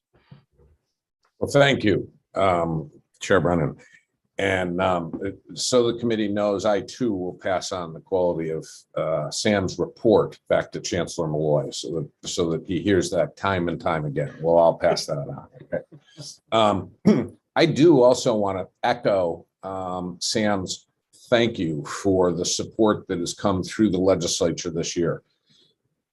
You know that we're in an unprecedented time, and we've really had incredible challenges. So that financial support is very important. If you don't mind, I'll share a screen and just move quickly through what I will consider to be our fall update, and then let you ask any questions, and we'll go through a few different categories if that works for you. First off, I'd say that we're very focused on the opening of school. Unlike the university, 5 of our colleges opened on August 30th, but 2 of our colleges have differing start dates. And that's always been the case. Actually, there's usually been greater diversity. The colleges are very committed to their communities and try and work within their communities to make sure that they're supporting summertime workforce. You'll also be happy to know that our residence halls are almost completely open. We did set aside some beds for potential quarantine if necessary. They tended to be in our older dormitory style rooms, but the residence halls are filled with 2 students per room. And we'll talk about some of the qualifications that have taken place there. So too, the colleges that have athletic programs have re-embarked on their athletic programs. And the effort has been to try and open our colleges in as normal of an atmosphere as possible. That said, I think it's important to understand how we have really qualified our enrollment. And we have, roughly speaking, a little more than 50% of our coursework is being offered exclusively in person. But many of the colleges have a high percentage, somewhere between 10 and 25% of the courses being offered both online and in person, so that students have the greatest flexibility in terms of choosing the classes that they'd like to take, and in fact can move from an online version into an in-person version. And then there is a higher than what was pre-pandemic normal portion of our classes that continue to be offered exclusively online. This is down from last fall, but roughly speaking, about 60% of the coursework is offered in an in-person format, and much of that in dual modes. In order to get there, and in order to really fill our residence halls the way we have required vaccines for any student that is participating in an on-campus activity. That's exclusive to on-campus activities. We've also entered into memorandums of understanding with 5 of the 6 unions. And the one remaining union is not really a holdout. It's a small unit with 25 members. We happen to know that only 3 of them are not vaccinated, and we will be signing an MOU with them. Getting them together during the beginning of school operations has just been a little bit more challenging. With respect to enrollment and respect actually to some of the things that you heard from Sam, you hear and see that graduate school enrollments are up. People with purpose people with opportunities have really found new purpose during the pandemic. But low-income households have really recoiled and doubled back. We've seen this we're seeing it in income, we're seeing it in enrollment patterns, we're seeing it in FAFSA filings. The folks at Fane tell me that FAFSA filings for people with low incomes, EFCs of less than $5,000, are down almost 9%. Many community college students often file late in their application season. Filings for low-income families since May 1st are down 14% compared to the prior year. And so we have seen that impact on enrollment. Our enrollments are down actually about the same as the national average, about 9%. We're also very disappointed with year-on-year enrollments, or what we might call persisting students, students who just did not feel successful last year and did not re-enroll. These are estimates, they're preliminary numbers. We won't lock our final enrollments until October. We do have colleges with late starts, and we also continue to work with students to try and help them understand how their lives can be improved with advanced education. On the other side of the equation, our workforce development programs have really taken off during the pandemic. As you know, we rebuilt our workforce training and short-term delivery platform. And in comparing the year that ended June 30th to the prior year, we were up 73% in terms of the number of people we trained during the pandemic. We will actually be inviting you to an announcement that will come in early October to show you how we're further expanding that platform and how that will become a basis for advancing workforce during the next generation. You may have read about the great transformation, people rethinking their life and their career as it's been disrupted by the pandemic. And that transition has really created challenges within the economy. You're seeing what are relatively high unemployment rates matched with very strong and significant vacancies within businesses. So our plan is to work ever more closely with businesses to identify the skills they need and bring them the people that they need. And we'll be doing that with our short-term training program. But we're not losing sight of the value of a degree, and we're building a bridge from short-term training into career development and degree attainment. One other thing, and I think Sam would agree with this, that we really have to focus on is the fatigue in our communities and on our campuses. You know, a year ago, we were having this conversation and we had, in the neighborhood of 20 cases per day coming at us. Right now, we're in the neighborhood of 330 to 340 cases a day coming over the bow. And, a year ago, we were planning for online delivery. And today, we're planning for in-person delivery. So the stress that has taken place for the faculty, with the faculty and with the staff has been extreme. And we're very focused on trying to help support our employees through this pandemic. So that's a brief update. We'll have an opportunity to talk about other things that are going on nationally. And if the committee would like, we can bring in some specialists to talk about those things at a future date. President, thank you very much. That was very helpful. And I see that Representative Millett has a question. Thank you, Mr. Chair. Good morning, President Degler. It's great. Good morning. Thank you for the presentation. Want to just dig a little bit more into the persistence decrease. Obviously, that's very concerning.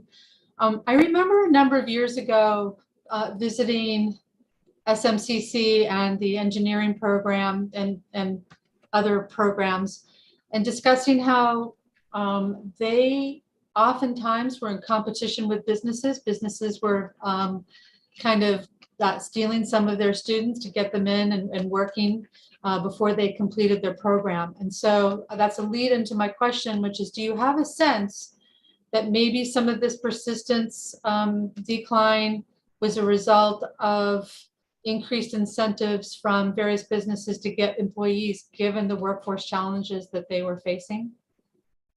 That's absolutely the case. It's no secret that wages have gone up.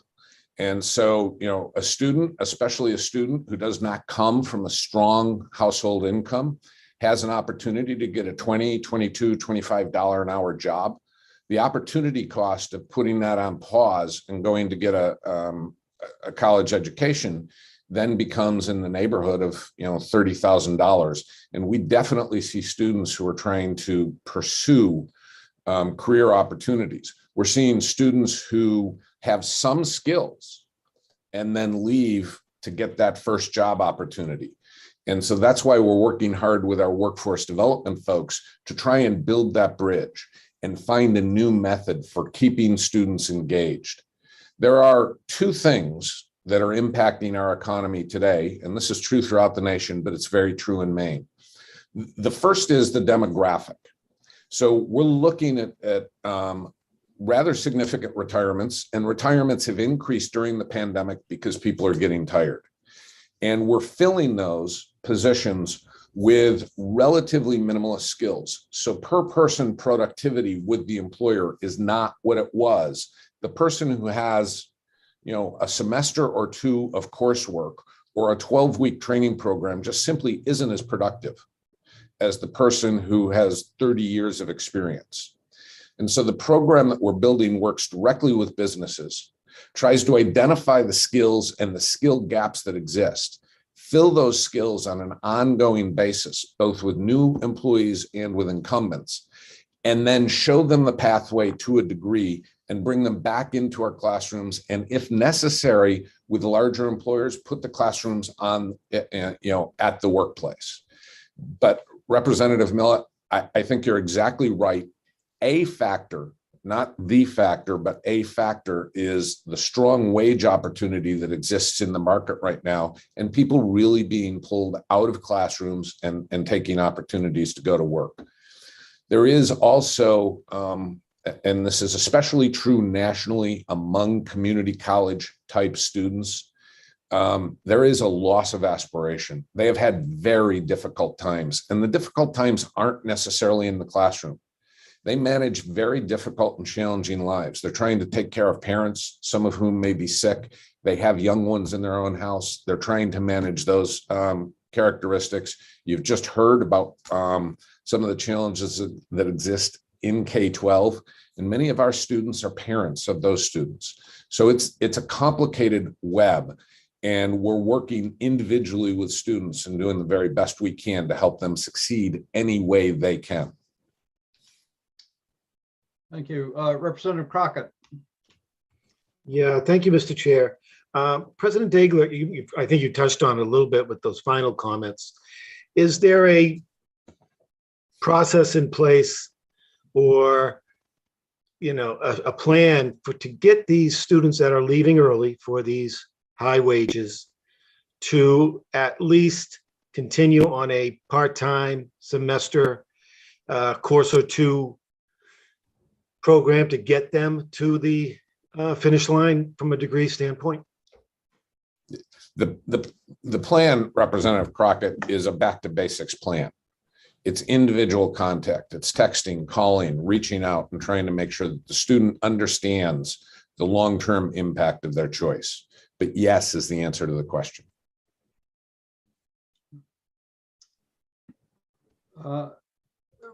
President Dagler, just to follow up on Representative Millett's question and Representative Crockett's question, when we were doing the budget earlier this year, you expressed deep concern in particular about rural Maine students pursuing community college. I noticed very quickly on the slideshow that Northern Maine Community College, that the enrollment seemed to be down almost 14%. Did your forecast about the impact, I think an exact quote from you is that you were worried we're going to lose a whole generation of students from rural Maine due to the pandemic and resulting economic consequences. Can you shed any more light on that at this particular point, given what you've seen in the short time this fall? Low income, especially rural low income students have been Rural, the hardest okay. hit by the Yeah. Yes, and that graph behind me is a demonstration of exactly what's taking place in the market. People with opportunity, with education, with skills have seen new jobs come up, and there's incredible transformation in the marketplace. Businesses have doubled down in automation. They've doubled down in business processes to try and make themselves more efficient. They're relooking at supply chain, trying to bring manufacturing back into the United States where it can be closer to home. So, so for people with skills, there are all kinds of new opportunities. But the rural, and especially the low income rural student, has been desperately hard hit, and its implications on our economy for the next generation or two could be very profound. That's why we're working so hard to identify ways in which we can attach ourselves to those students and get them engaged in some kind of career development opportunity. If they're not going to come in, sit in our classrooms for 2 years, can we get them into a training program? And then can we create a relationship and continue to work with them throughout their career?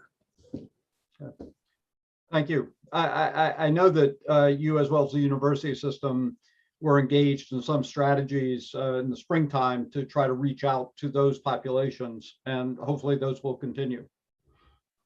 They will. Yep. Thank you. Okay. Any other questions from members of the committee?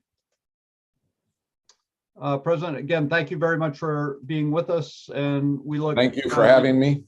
Well, hopefully we'll have you back next month. I hope so too. Okay. And we'll now turn to President Brennan from Maine Maritime Academy. And thank you very much for joining us today. Or do you have the good fortune of being in Castine today, or President Brennan? Thank you, Mr. Chairman. Yes, I have the good fortune to be in Castine where the sun is shining, and must be a beautiful day up there.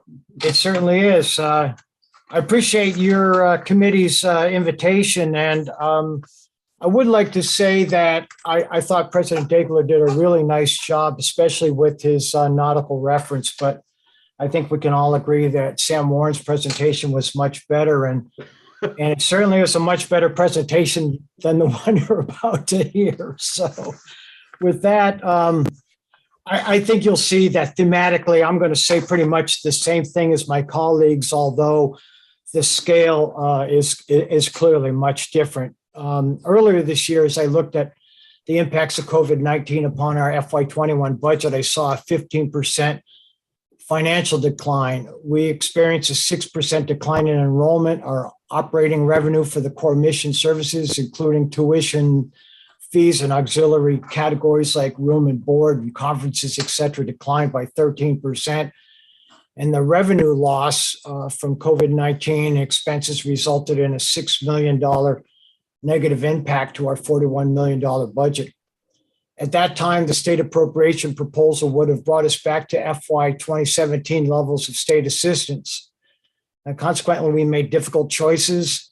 Our 2020 annual C semester was canceled, as was our commencement. We suspended the football program, eliminated the Department of College Relations. We held many positions vacant. We curtailed expenses for capital, et cetera. The list goes on, including the unanticipated expenses associated with addressing the impacts of COVID, including additional training cruises and just to try to get students back on track. But I want to thank you all for your assistance and financial support. It's made a significant difference for us operationally, and I'm particularly thankful for the support of our dormitory and waterfront redevelopment projects that you all were helpful with.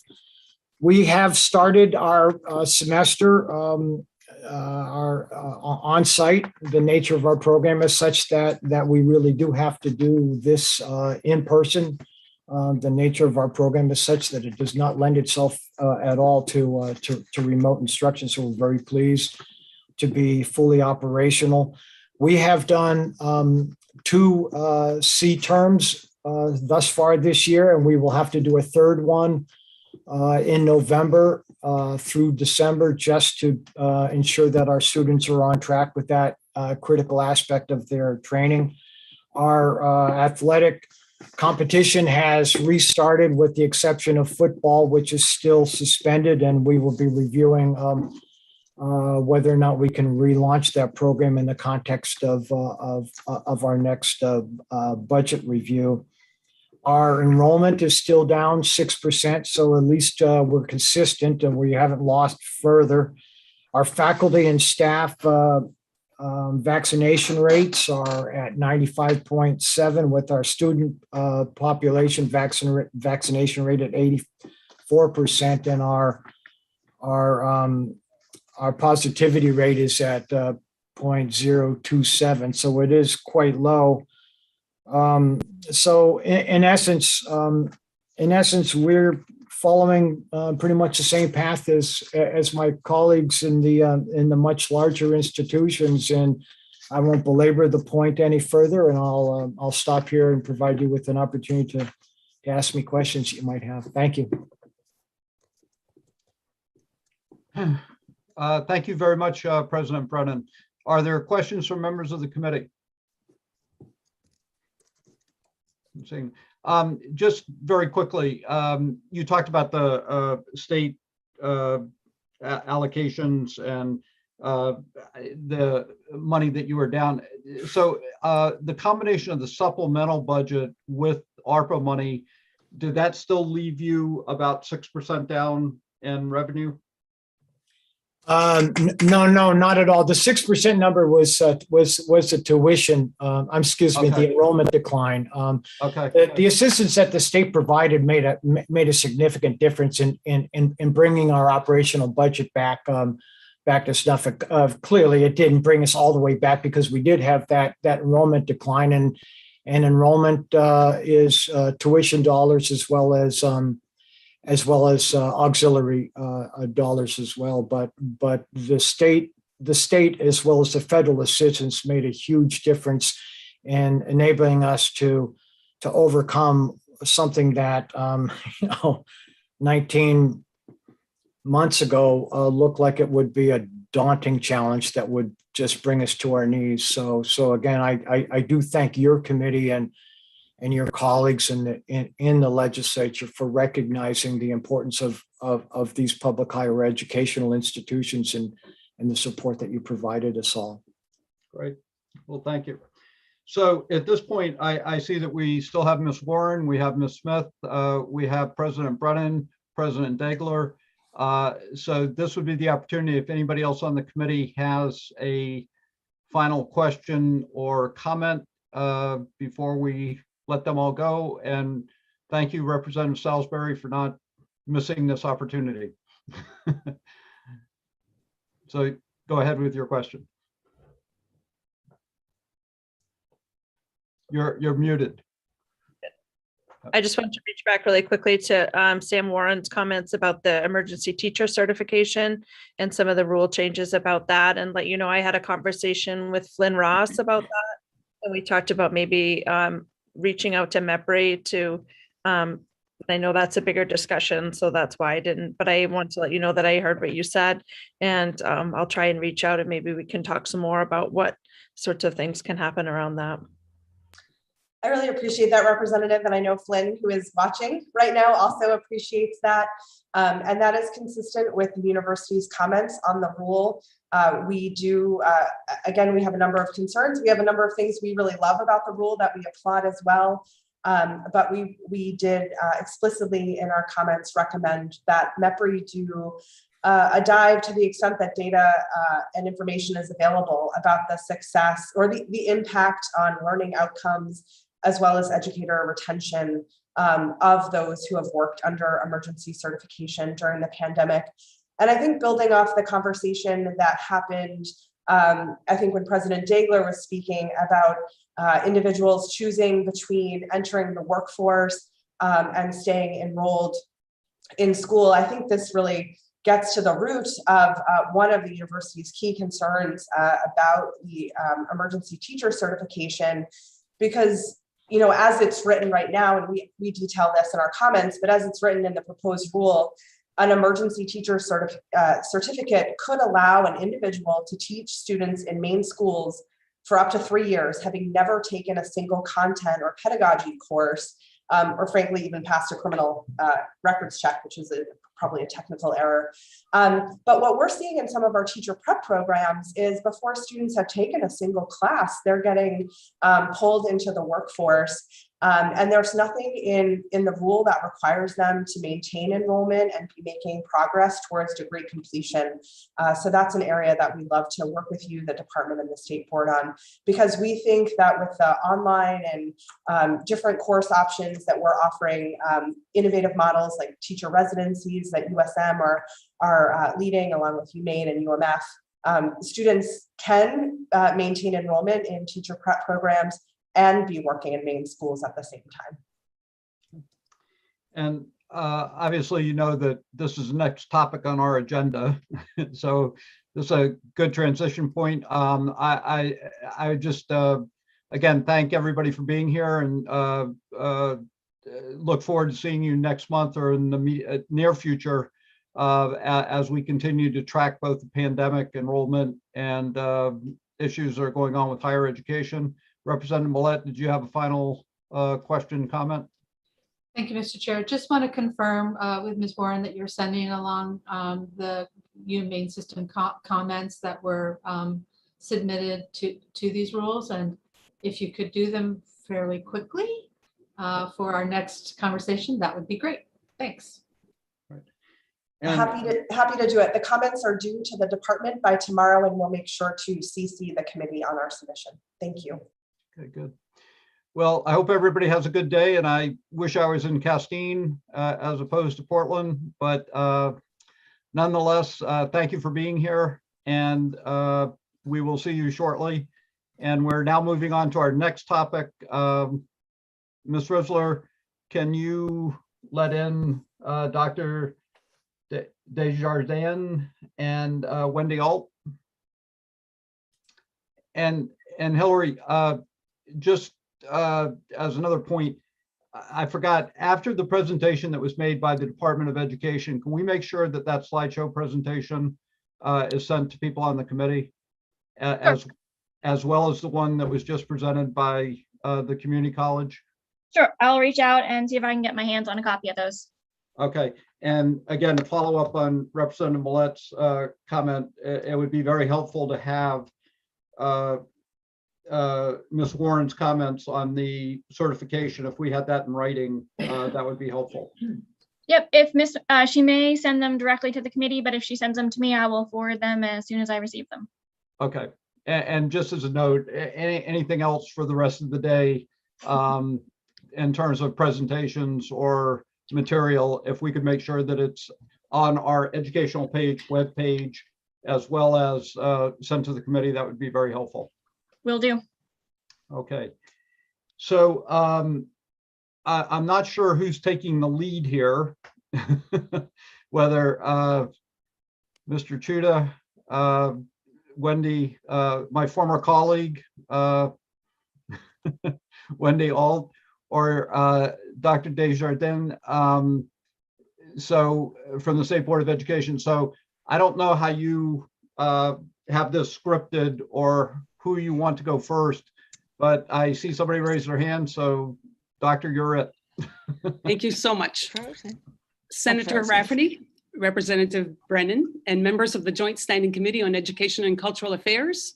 My name is Fern Desjardins, and I'm chair of the State Board of Education as of July 1st. And with me, thank you so much. And with me is Wendy Alt. Wendy is the chair of the Certification and Higher Ed Committee of the State Board. I want to thank you for inviting us to provide you with an update on the proposed changes to Rule Chapter 115, which is the credentialing of education personnel.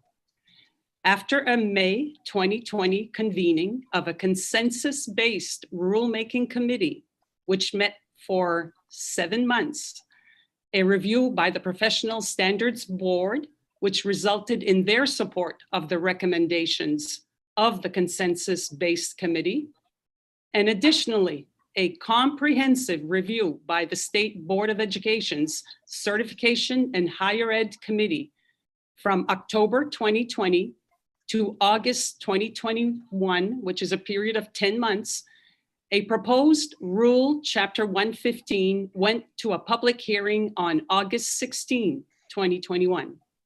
The rule has substantial changes, which we believe will positively impact and benefit the educator workforce in Maine.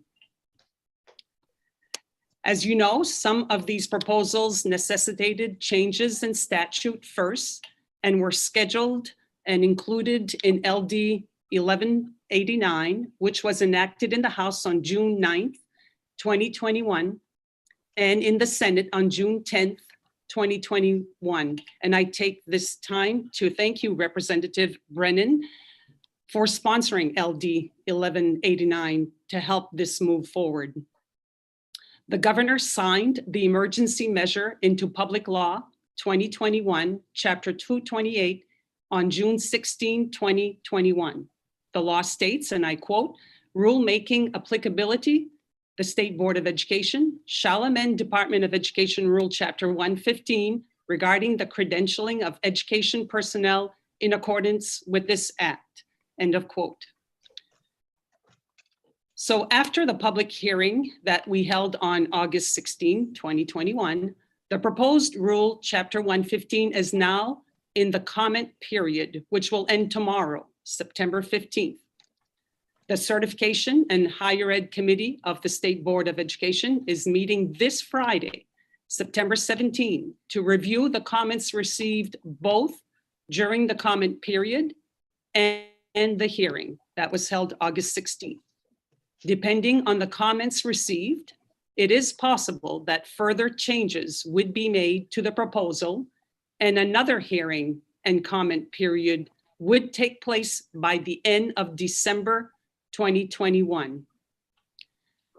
After a review of form and legality by the Assistant Attorney General and then provisional adoption by the State Board of Education, the rule will be submitted to Legislative Council for referral to the Joint Standing Committee on Education and Cultural Affairs for its consideration. Final adoption would be made by the State Board of Education, but I want to make it a point of saying that when the time comes, the State Board of Education, the Higher Ed Committee, Certification Committee that is working on Chapter 115 definitely wants to work in partnership with you.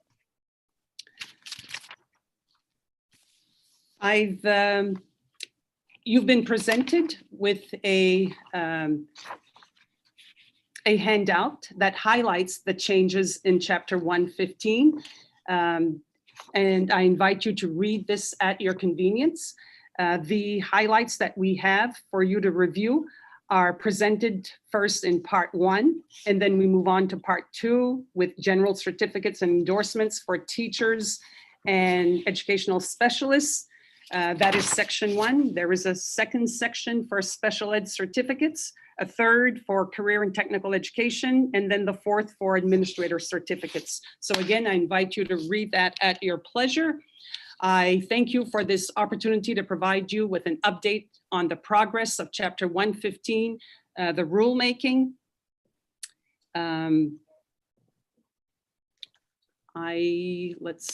Let's see, Wendy is with us, and I should say that both Wendy and I appreciate the invitation to be with you.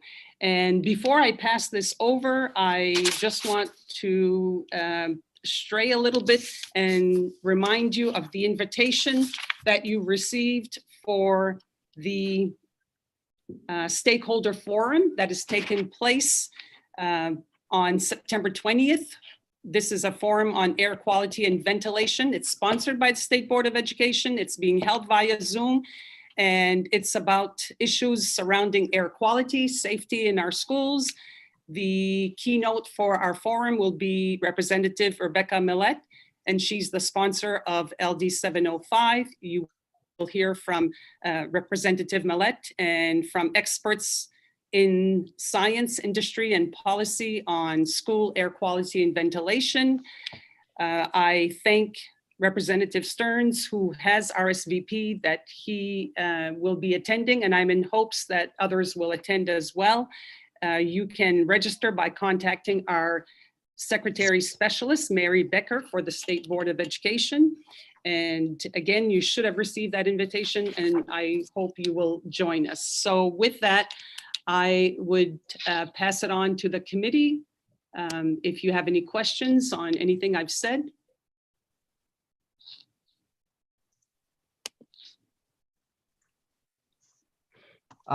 Thank you very much for your comments.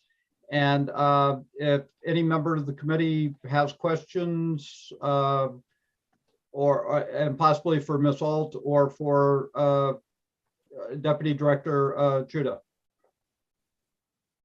Did either one of you want to mention anything at this point? You're looking at me, Mike? I mean, Yes. represent. Well, first of all, as a former member of the committee, I'm so apologetic that we're not in person because I would have brought food. So please know that I owe you. So, and I look forward to the day that I can be before you. But to Fern's credit, she consulted with me about the wording on our presentation. And so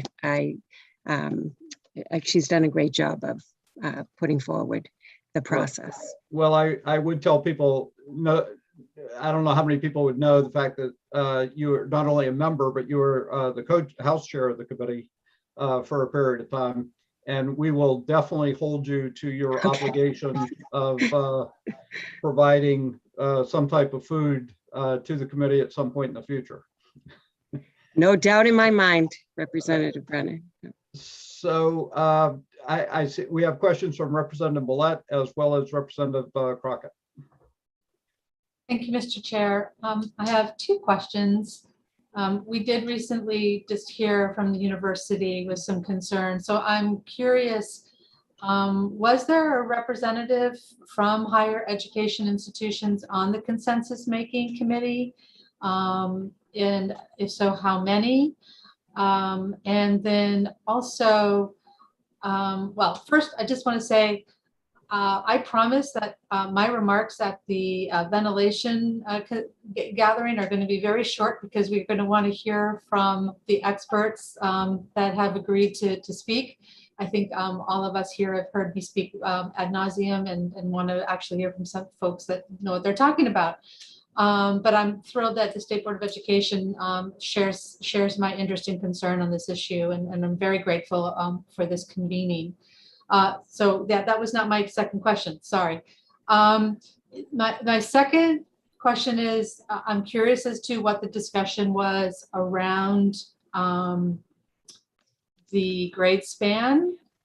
This issue has come before the Education Committee 2 legislatures now in a row, and each time the committee has not supported the grade spans that are once again put in front of us. As was mentioned earlier by Ms. Warren, we are in receipt of not only MEPRI's research, but national research, which raises concerns for those grade spans. So I would be interested to know what the conversation was and how it was decided to stick with grade spans. Thanks. Okay, I think I will first say a few words about the grade spans, and then I'm going to pass it on to Deputy Commissioner Dan Chuda, because I was not part of the consensus-based group nor the Professional Standards Board when they discussed Chapter 115.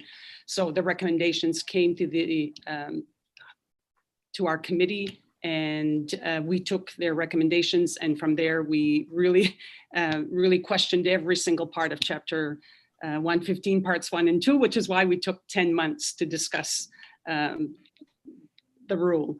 And so far as the grade spans, a lot of discussion has taken place, And at this point, there is still a public comment period going on. I am aware from the public hearing that there was discussion, some concern brought up in regards to the grade spans. And until we receive all comments and meet again this Friday to review all of the comments received, both in the public hearing and in written comments that were submitted to us, this is not final. This is still in proposal stages, and changes could still occur.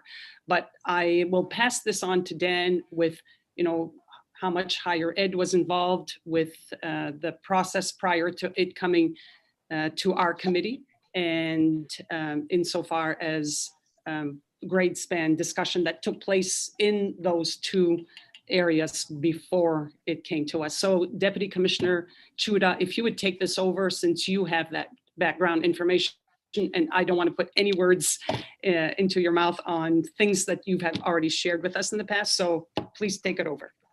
Happy to. Thank you, Chair Desjardins. And good morning again, committee. Nice to be back with you again this morning. So on the two different questions, as far as higher education involvement is concerned, some of you may recall when former Chair Hess and I have provided a briefing to you that we did reach out to the Professional Standards Board members to begin with membership of the Consensus-Based Rulemaking Committee. A good number of those folks did volunteer their time to be on the Consensus-Based Rulemaking Committee, which was in addition to their duties as Professional Standards Board members. There is higher education representation on the Professional Standards Board. We actually, as a department, opted to add to that membership on the Consensus-Based Rulemaking Committee. And in the end, there were 3 members of higher education represented from our public university system. So University of Maine Farmington, University of Maine, and the University of Maine at Augusta were all represented through the consensus-based rulemaking process. This topic in particular of the emergency teacher actually was not addressed directly, I don't believe, through the consensus-based rulemaking discussions. This actually came as a result of the executive order that allowed for emergency teacher certification. It was had some benefits from what we were hearing from the field and those that utilized emergency teacher certification. There was some concern because the executive order obviously ceased and only provided for 1 year of emergency teacher certification, and there was interest in extending that opportunity. Therefore, I believe it was Representative Sampson who submitted a bill to extend the provisions of that portion of the executive order. Subsequently, that was woven into 1189, and so the language for an emergency teacher certification is actually now law, and it came through 1189. So that was really the process that this came about versus through the consensus-based rulemaking process. Hopefully that's helpful to kind of understand what was and what wasn't discussed. As far as the grade span, I don't believe there was a lot of conversation from consensus-based rulemaking committee on grade spans, other than some conversation about, and this was really a general overall theme of, to the extent it makes sense, flexibility within certification. And so I don't really recall anything more specific or deeper into the weeds, so to speak, as far as grade level breakouts, other than affording greater flexibility when it comes to a certification. So I don't think there was a very robust conversation other than kind of that general theme of flexibility when it came to that component.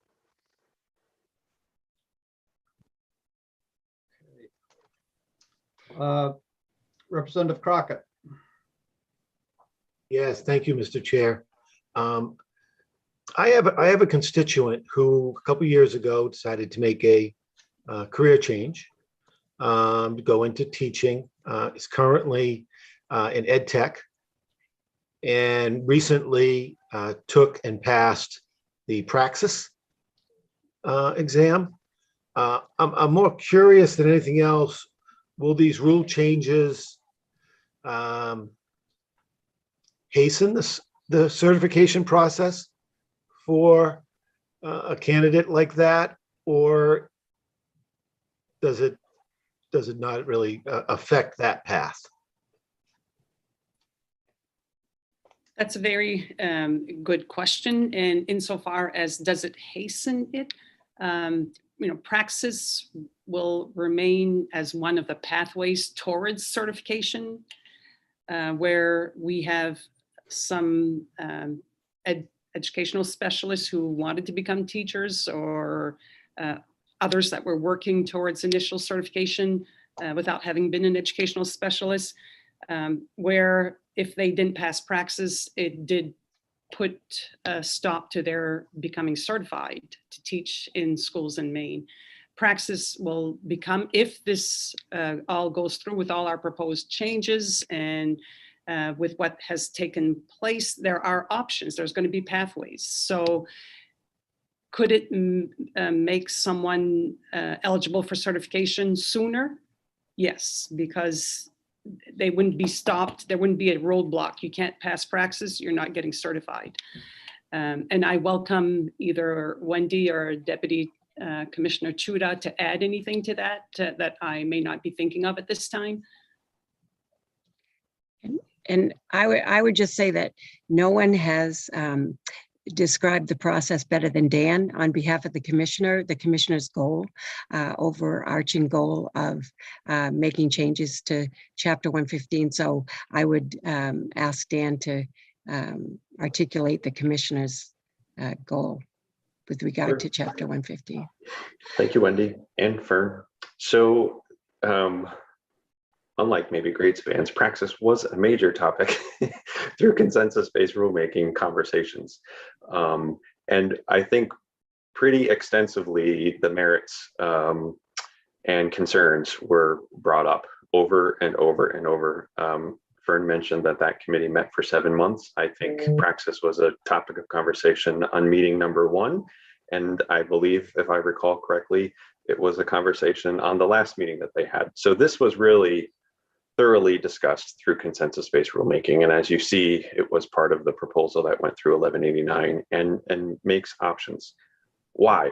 The reason that this was really something that was of importance for us, and also was a critical point for the consensus-based rulemaking committee, was that the principles that we were looking for was to develop a robust educator workforce that was diverse, was ready to meet the demands of today's classroom, and also, as I've already mentioned, has some flexibility.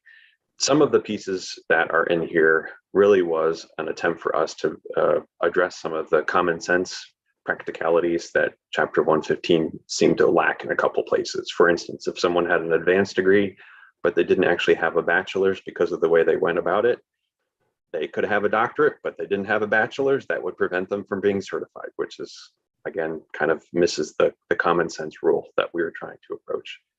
But in this one in particular, with Praxis, we heard from educators on the committee over and over, both as educators themselves seeking certification, also as mentors. We had a few of the teachers were actually teacher mentors who have mentored new educators.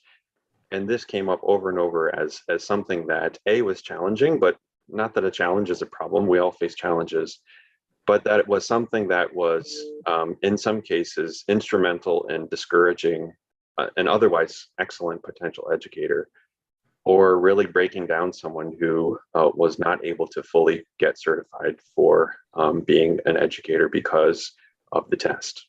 And so there was also, I would say, a third component, which was research that we had looked at, that the exam itself had some cultural biases. In particular, there was a report from the Praxis company itself, ETS, that indicated that passing rates based on different race and ethnicities were lower for our BIPOC communities.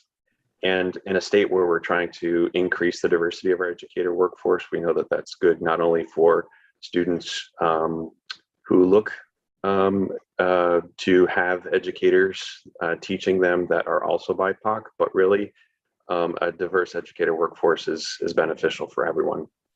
So with all of that background in place, What the committee decided to do was to approach this with options, just as Chair Desjardins mentioned. So Chapter 115 really has 3 different general ways of getting a certificate. One is to go through an educator preparation program.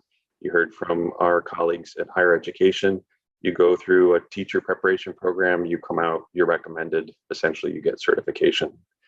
The second way in Chapter 115 is generally referred to as the transcript analysis. So you basically have to present all of your pieces to the department. They're reviewed. If they meet expectations, then you're given certification.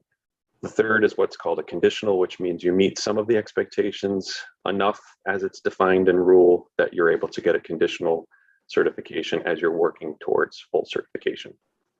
So the piece we're talking about here is in that second pathway, that transcript analysis, which will now afford candidates the option of taking the Praxis 1 or submitting a transcript, which they would need to anyway to show the courses that are required for that certification have been taken successfully. This would give them the option to show that they have a 3.0 cumulative grade point average in the courses that are required for that certification. So that's another option. And the third option is to present a portfolio based on the initial 10 teaching standards, evidence of experiences and work that they have already done that would show that they are prepared to be certified for the first time. So those are the 3 options, Praxis being one of them. So if you have somebody who still wants to take the Praxis, they certainly can and go that route. And if they're not comfortable with taking that, they have 2 other options that they can proceed. Thank you, Dan. Any other questions from members of the committee? No, just a quick follow-up, Mr. Okay. Chair. Thank you, Mr. Shuta. And you mentioned earlier that you have a child at Lyman Moore Middle School, which is next to Lyseth Elementary, which is where my wife teaches. And so there's a good chance that you might actually be in my district. You could also be in Representative Brennan's district. I think that's more the case, Representative. The case, but even that, if you're cool with it, I may just reach out to you personally for clarification. Happy to do so. I also know I run through both of your districts, so if that counts for anything, that's true. But that does. We only care where you vote, not where you run. No, we're runners as well, so we support that in a big way. Again, any other questions from members of the committee? I just want to add a comment, and I hope I'm accurate, and if I'm not, we'll follow up. But I believe that Senator Rafferty also said, I think he sent a letter to the committee or to you, Dan, or somebody else, expressing some concern about the combining health education and physical education certification together. And he said, based on his experience, he still thought that they should be separate certifications. So I'm not prepared to make any substantive comments about what he said, but I just wanted to make sure that for the record, you heard his concerns and would take that under consideration as you are these other concerns about the bans and about the emergency certification that have been raised by members of the committee and others. I'll just do a quick clarification on that one, since Senator Rafferty did reach out. There may be a misunderstanding that the proposed rule combines the 2, and that's the only certificate that exists, when actually there is a standalone physical education, there's a standalone health education, and there's a new third combined health and physical education. I won't go into any more details. I think we may have talked about this with you as a committee before, but I just want to clarify that it hasn't been merged into one, that the standalone still exists as well. Great. Okay, thank you. Seeing no other questions, again, thank you very much for being here, taking the time, and we look forward to continued updates as you move through the process. And we know it's a lot of work. It's an important issue in terms of certification. And we also know that it, takes more than a month or two to kind of build consensus and to address these various issues. So thank you very much. And we look forward to seeing you again before the end of the year. Thank you so Thank much, you. Representative Thank you. Brennan. Yep. Thank you, and congratulations on being elected chair of the state board. Thank you. I appreciate it. I look forward to this year's work ahead of me. And Have a great day. we hope that you have a good time working with our former colleague, Representative Cornfield. Yes, I yes, certainly we will are. enjoy working with her.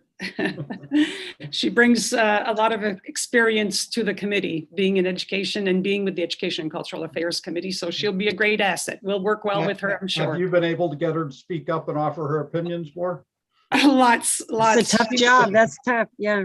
She doesn't hesitate to share her thoughts. She's very open. Just with so us. you know, in the interest of full disclosure, I think she's driving in her car listening to you. So Okay, That would be just like her. She's very on top of things. great. Thank you. Thank take you. care. See you Again, soon, have a I great hope. day. Bye-bye. Okay. Thanks, Hillary. Yep.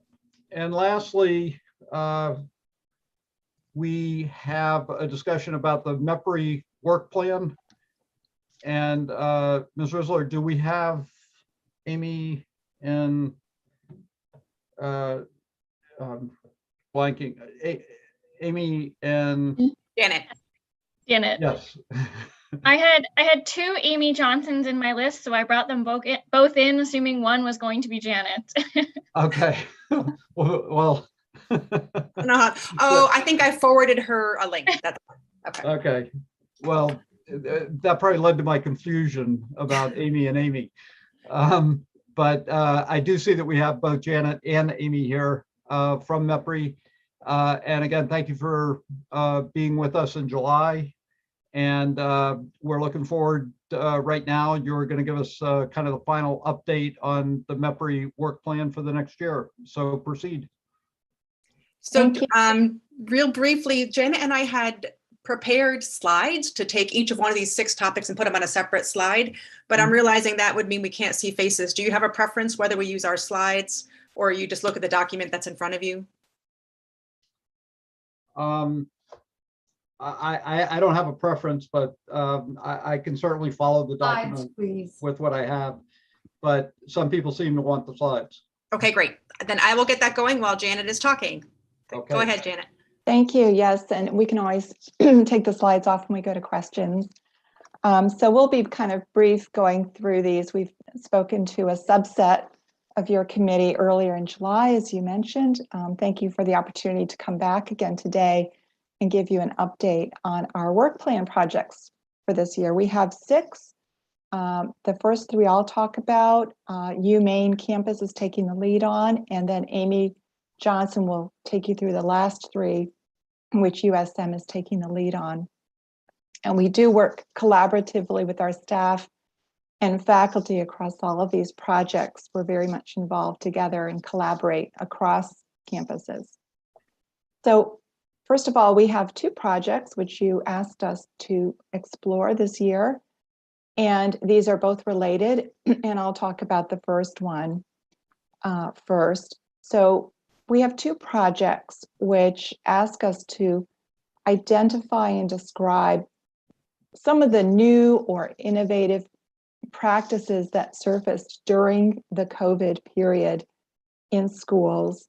And the first one looks at strategies that support students and student learning needs. And this is a very wide charge, so it could be a variety of things. It could be curriculum, it could be social emotional supports, it could be after school or summer programs to help students get up to speed with material maybe that they're missing.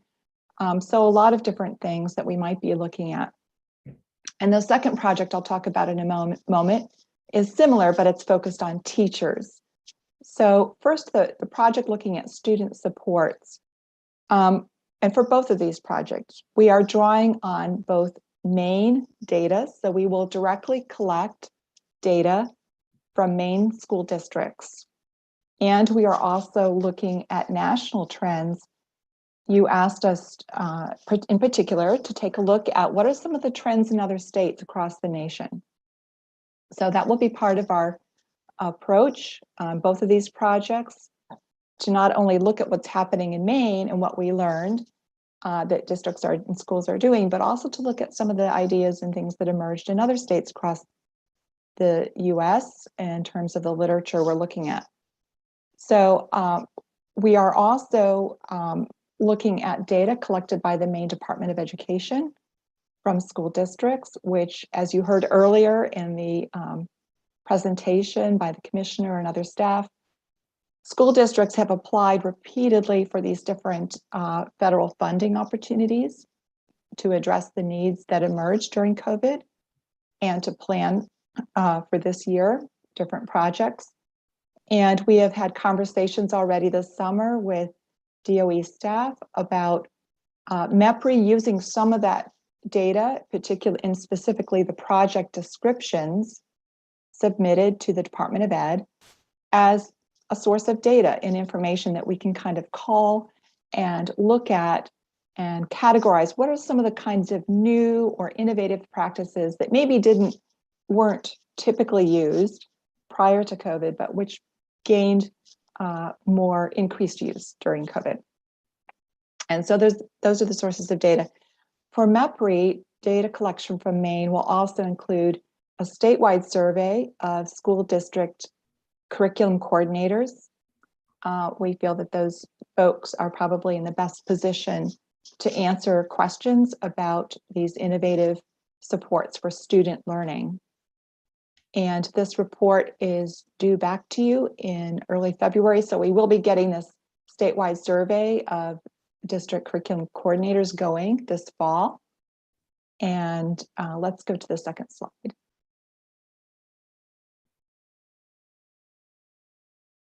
Working on it, sorry. Okay, so as I mentioned, the second piece of this is very similar, but this time focused on teachers and supporting how it is asking the question, how did schools and school districts support teachers in their efforts during COVID to provide high quality remote or hybrid instruction to their students? This was something obviously educators had to very quickly pivot in March and April of 2020 and figure out. A lot of them started to learn how to use Google Classroom for the first time. And then they had a period of the summer to kind of refocus and think and maybe get some professional development, both from the State Department of Ed, from their school districts and other places, to prepare for fall 2020 and that school year. So we want to look at some of the practices that maybe were either new or innovative. Obviously, some remote student supports existed prior. Some teacher support and professional development was remote, but it wasn't so prevalent as it was during COVID. So we're going to examine that in the same way as the student support piece project. And again, this will be part of the same district survey of curriculum coordinators and also looking at data collected by the Maine Department of Education from districts, looking at the proposed projects for federal funds, and our literature review that I mentioned of national practices across other states. And this will probably be a second separate report, also due in February. Any quick questions on those two projects before we go to the third one? Okay, as I said, we are coordinating with the Maine Department of Education. We will be communicating with them as we develop that survey as well, the administrative survey, and wanting to coordinate and complement whatever information the Maine Department is already collecting from districts and not overburden districts with additional data requests.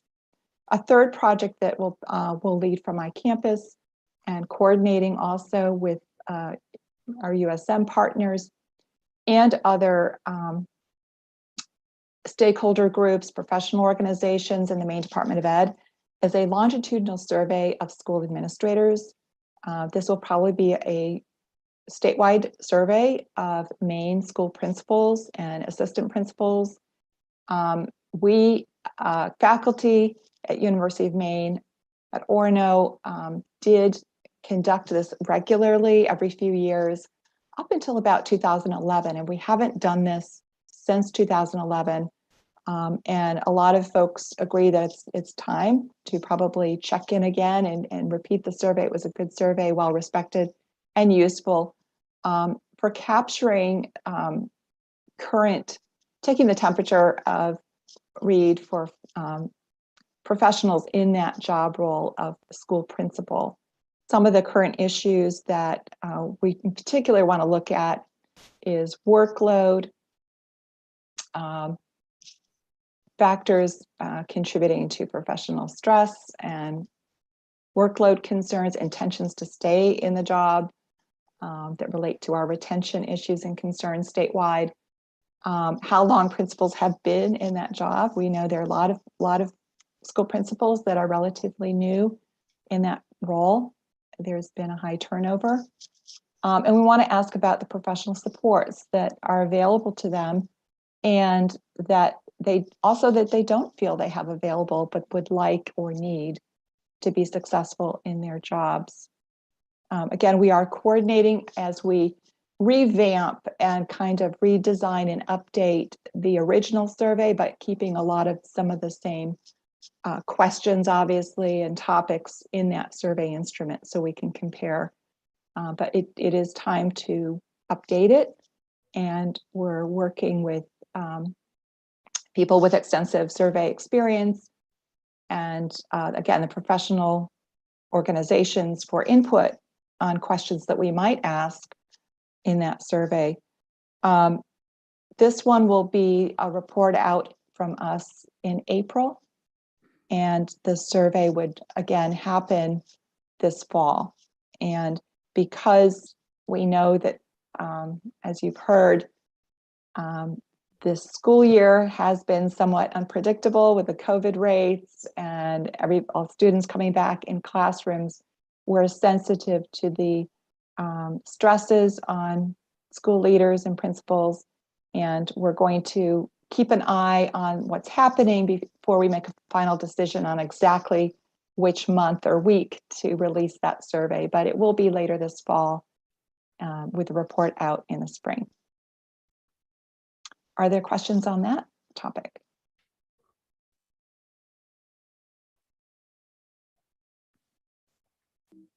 Thank you. Okay, we'll turn to Amy's projects now. I'm realizing that advancing slides when you're doing Google Slides is pretty different. So I'm learning on the spot here. Okay, so the last three projects are led at USM, and the topic 4 is the one that's related to early childhood special education. And so what has happened over the past few months since we were with you in July is we took the feedback that we got from you guys in July, and then we've also had conversations with the Maine Department of Education to make sure that we knew how the topics that you decided that we would do would fit in with what's already happening there. So that has been an important part of the process for this topic in particular, because there's a lot of moving parts happening with early childhood special education. And so the general topic that we agreed on back in April has shaped up to be looking like this now. So the general idea is that we want to be looking at what it might take for school districts to take over some of the special education services, some or all of the system for special education services for 3 to 5-year-old students, which sometimes we also sometimes are hearing 4 to 6-year-old students, depending on who you're talking to. So because of LD 130 something, 138, 135, there's an LD that directs the department to do some work. And so we will be supporting the departments, one of their report backs, by giving them some of the work of the scan of how other states are doing child find and centralized Medicaid billing. So we're going to try to write that up as a deliverable to the department and get that done as soon as possible this fall, so they can build on top of that and some of the work that they're doing in their report back. But then the second part that will be specifically sort of a separate MEPRI thing, but that we will lean heavily on the department and their expertise to make sure we're asking the right questions and covering an adequate scope, is a survey of educators and special education administrators about their capacity to take over different aspects of responsibility from CDS and what they might need to do that well. So this is a two-part thingy where the full report will come to you in March, but there's an intermediate kind of deliverable that we'll be giving to the department as part of LD 130X, 135, I think. Any questions? The next one is about supporting, oh, and I think I implied this in the prior one, but in my talking notes here, this is something that we expect to have ongoing communication with the department because they're working furiously on all this as well. And so there's a lot of moving parts in that early childhood special education conversation. The department, including Roberta within CDS. For the supporting racial equity in schools, we have brought in a faculty member from USM to support our work on this topic. Dr. Angela Atkinson-Dwina has been doing this work with districts and is going to be helping us lead this study. So we're very excited about that. We also have a doctoral student, Mela McCormick, who's going to be working on this. So we're excited about how this team is shaping up. One thing that has really been helpful and what's been shaping up in the conversations we've been having since July is realizing that while the topic that is in our work plan is about supporting racial equity in schools, the work that is happening boots on the ground in school districts, it tends to be a broader scope, and it's really about equity in general and making sure that all students have equitable opportunities and access to education. So what we're going to be doing specifically is going to be reporting back to you on the elements of what we're looking at or what they're doing that might touch on issues of race, but the work that's happening is a broader scope. And so there's this context setting piece that's going to happen first with the Maine Department of Education. And so they are working on through LD 633 on getting sort of the broader scope of the work that's happening in school districts. Angela will be collaborating with them on some of that survey development just to offer her expertise. And then we'll be really happy to have the results of the survey that they're doing in the fall. That will then inform the case studies that we do with districts starting in the fall, but leading in through the spring to really get a sense of what does this work look like on the ground and what are the challenges and what does it look like in our main school districts. So this is going to be case studies following a handful of school districts to study in more detail the work that they're doing. So this is going to be one of those reports that happens post adjournment. We always have one or two of these, and especially in the short session, we tend to always have to have at least one report that we just can't get it all done in 6 months. So this will be one that does happen post adjournment, and then we will be available in the following session as needed, or in one of these kind of meetings if available, to be able to give a briefing on that. But the initial report will be a read it while during your summer leisure time deliverable. Any questions on this one? Okay, and then the final topic is, this was the one that we sort of put in the work plan at the last minute. There was a little bit of wiggle room. The initial topic that we had proposed was trying to use the MIHAS survey data to try to see what data might be available that would measure some of the impacts of student mental health, of the pandemic on student mental health. And that topic was not feasible because the MIHAS survey data won't be even collected until this fall. So instead, what we're going to be doing is a rather smaller project where we basically are going to just begin by getting a sense of how districts are using their federal funds. And after talking to the department, we want to conceive this rather broadly of ways that you're using federal funds in general, Title I funds, Title III funds, as well as any of their COVID relief funds to be able to support student mental health, student well-being, student social emotional learning. And so once we have that dump from the department and they're doing all the heavy work on that for us, which is lovely, they're able to query their database and find all the projects that touch on this topic, then we'll have a follow-up questionnaire to districts that are engaging in that work to get a sense of how those funds are supporting and making a difference boots on the ground. So this we will have wrapped up and presented to you in February, late February likely, for this one. Any questions on this one? This was our last one. 6 topics this year. I can't see hands, to be honest with you. I'm relying on you folks. Well, maybe if we go back to full screen, and then we would see whether or not Are there any questions from members of the committee? No. Amy, Janet, go ahead. Excuse me. Senator Woodson, go ahead. I'm trying to remember.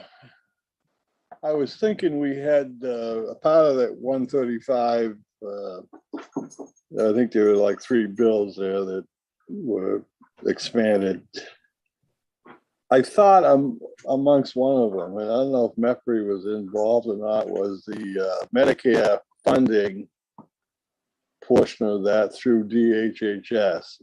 Is that a part of it, or is that a separate entity? That is part of this. So what we'll be doing in this initial, On the early childhood. this is part of the part 1 work. But what we're doing when we scan those other states is to look at 2 things. How do they do child find, and what does their centralized billing service look like? So that's part of what we're trying to gather early this fall to give it to the department. Okay, I didn't hear anything specific about that. So very good. Thank you.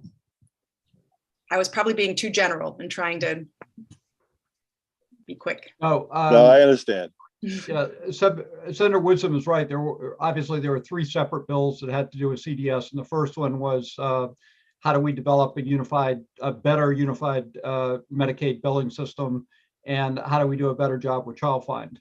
And it sounds like this is going to be a nice merging of resources between MEPRI and the department and DHHS to explore both of those issues. So that's great, and that's good to see, because clearly at the end of the session, we're worried about having limited resources to address these 3 bills, and having you be able to come in and provide some resource and help on this is, I think, that really led into the discussion. So thank you. And I just want to say, I mean, we have had a chance to look at this work plan before, and I think the overwhelming majority of the work plan aligns well with issues that are before the Education Committee next session. And I just want to make a commitment to you to try to align our work and the discussions we have more with the work that you're doing, so that we can make the best use of the research and the data and the observations you have, and apply that to pending legislation and decisions that we have before the committee. So thank you very much for having the work plan, and we have a pretty good understanding of what we're looking at going forward. And I think all of these topics are particularly relevant and helpful during the ensuing months. So we look forward to having you work with us as closely as possible, and we'll continue to invite you to the different meetings we have on the committee, and with an expectation of receiving updates. We look forward to it. And even though this pandemic process has been different than usual, it has actually been really some interesting developments to be able to have these ongoing conversations. The deadlines we presented today are different than the deadlines we had envisioned before. And I'm really excited about that, because I think it means our work will be more timely and happen when you need it, as opposed to when we thought we could get it done. So that's been an interesting process, and we're happy about that. The other thing I meant to mention is that the last, related to Chapter 115, what MEPRI did the last time the rules were up for substantive review is we did a little summary of the work that we've done for you about the evidence base, and kind of said, here's what we can say separate from the humane system, but just about the evidence base from our reports. The timeline kind of got away from me. It's the 14th. And so I have a day to get my public comments done, and I will do that. And I will also, like Sam Warren, will CC you when I submit that. That would be extraordinarily helpful. It's not going to answer all your questions, because I'm only speaking to the things that it's a summary document. I'm going to stay on script, but we'll be happily available as well when that time comes. So thank you very much for your time. We appreciate that. That'd be great. Again, anybody on the committee, any final questions? No, seeing none. Thank you very much, and we'll look forward to seeing you soon. Thank you. Yep. Have a good day. Okay, so that completes the formal agenda for the committee.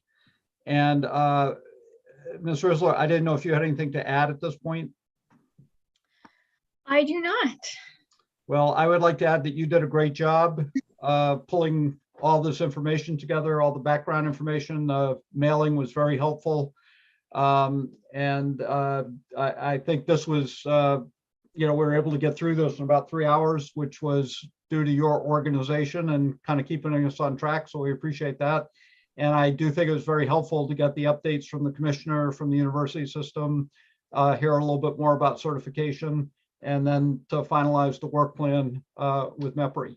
So it's my intent, we still have to work with the presiding officers, that we would have a meeting in October and November. Don't know about December yet. And I think the presiding officers are a little bit more lenient given the fact that there's no cost to us having a Zoom meeting. And normally they're not as generous in their support of meetings of committees when we're not in session, but it's largely a money issue and a cost issue. But given the fact that we're doing this on Zoom, I think that takes care of that.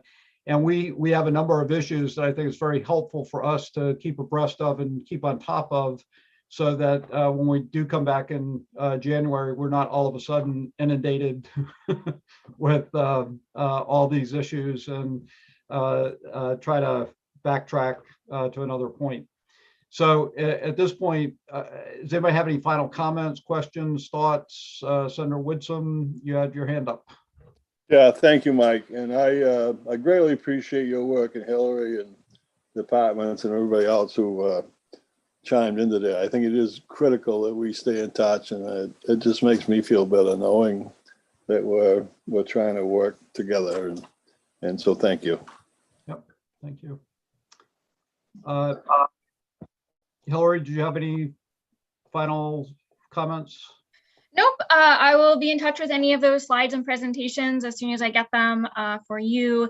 And then I'll be in touch with Representative Brennan and Senator Rafferty about some of those possible October dates.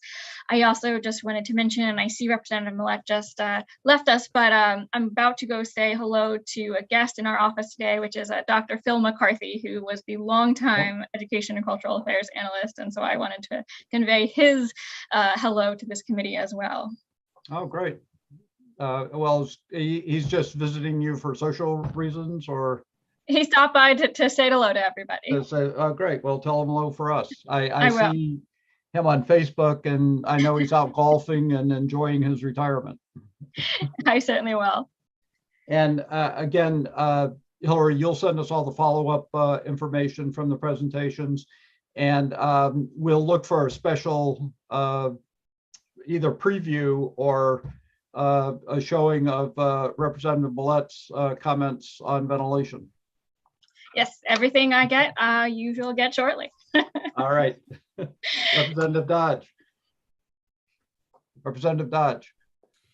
Thank you, Mr. Chair, and greetings to everybody. And thank you so much for your work, Hillary. My question has to do with a caucus link. Are we going to reestablish a link for our separate caucus meetings? Will we need that in October and November perhaps? And where might we stand with that? Thank you. Yeah, I don't know for certain, but I think our caucus links have not been extinguished, which means that they still should work. We can check. I'll check with Senator Daughtry on that just to make sure.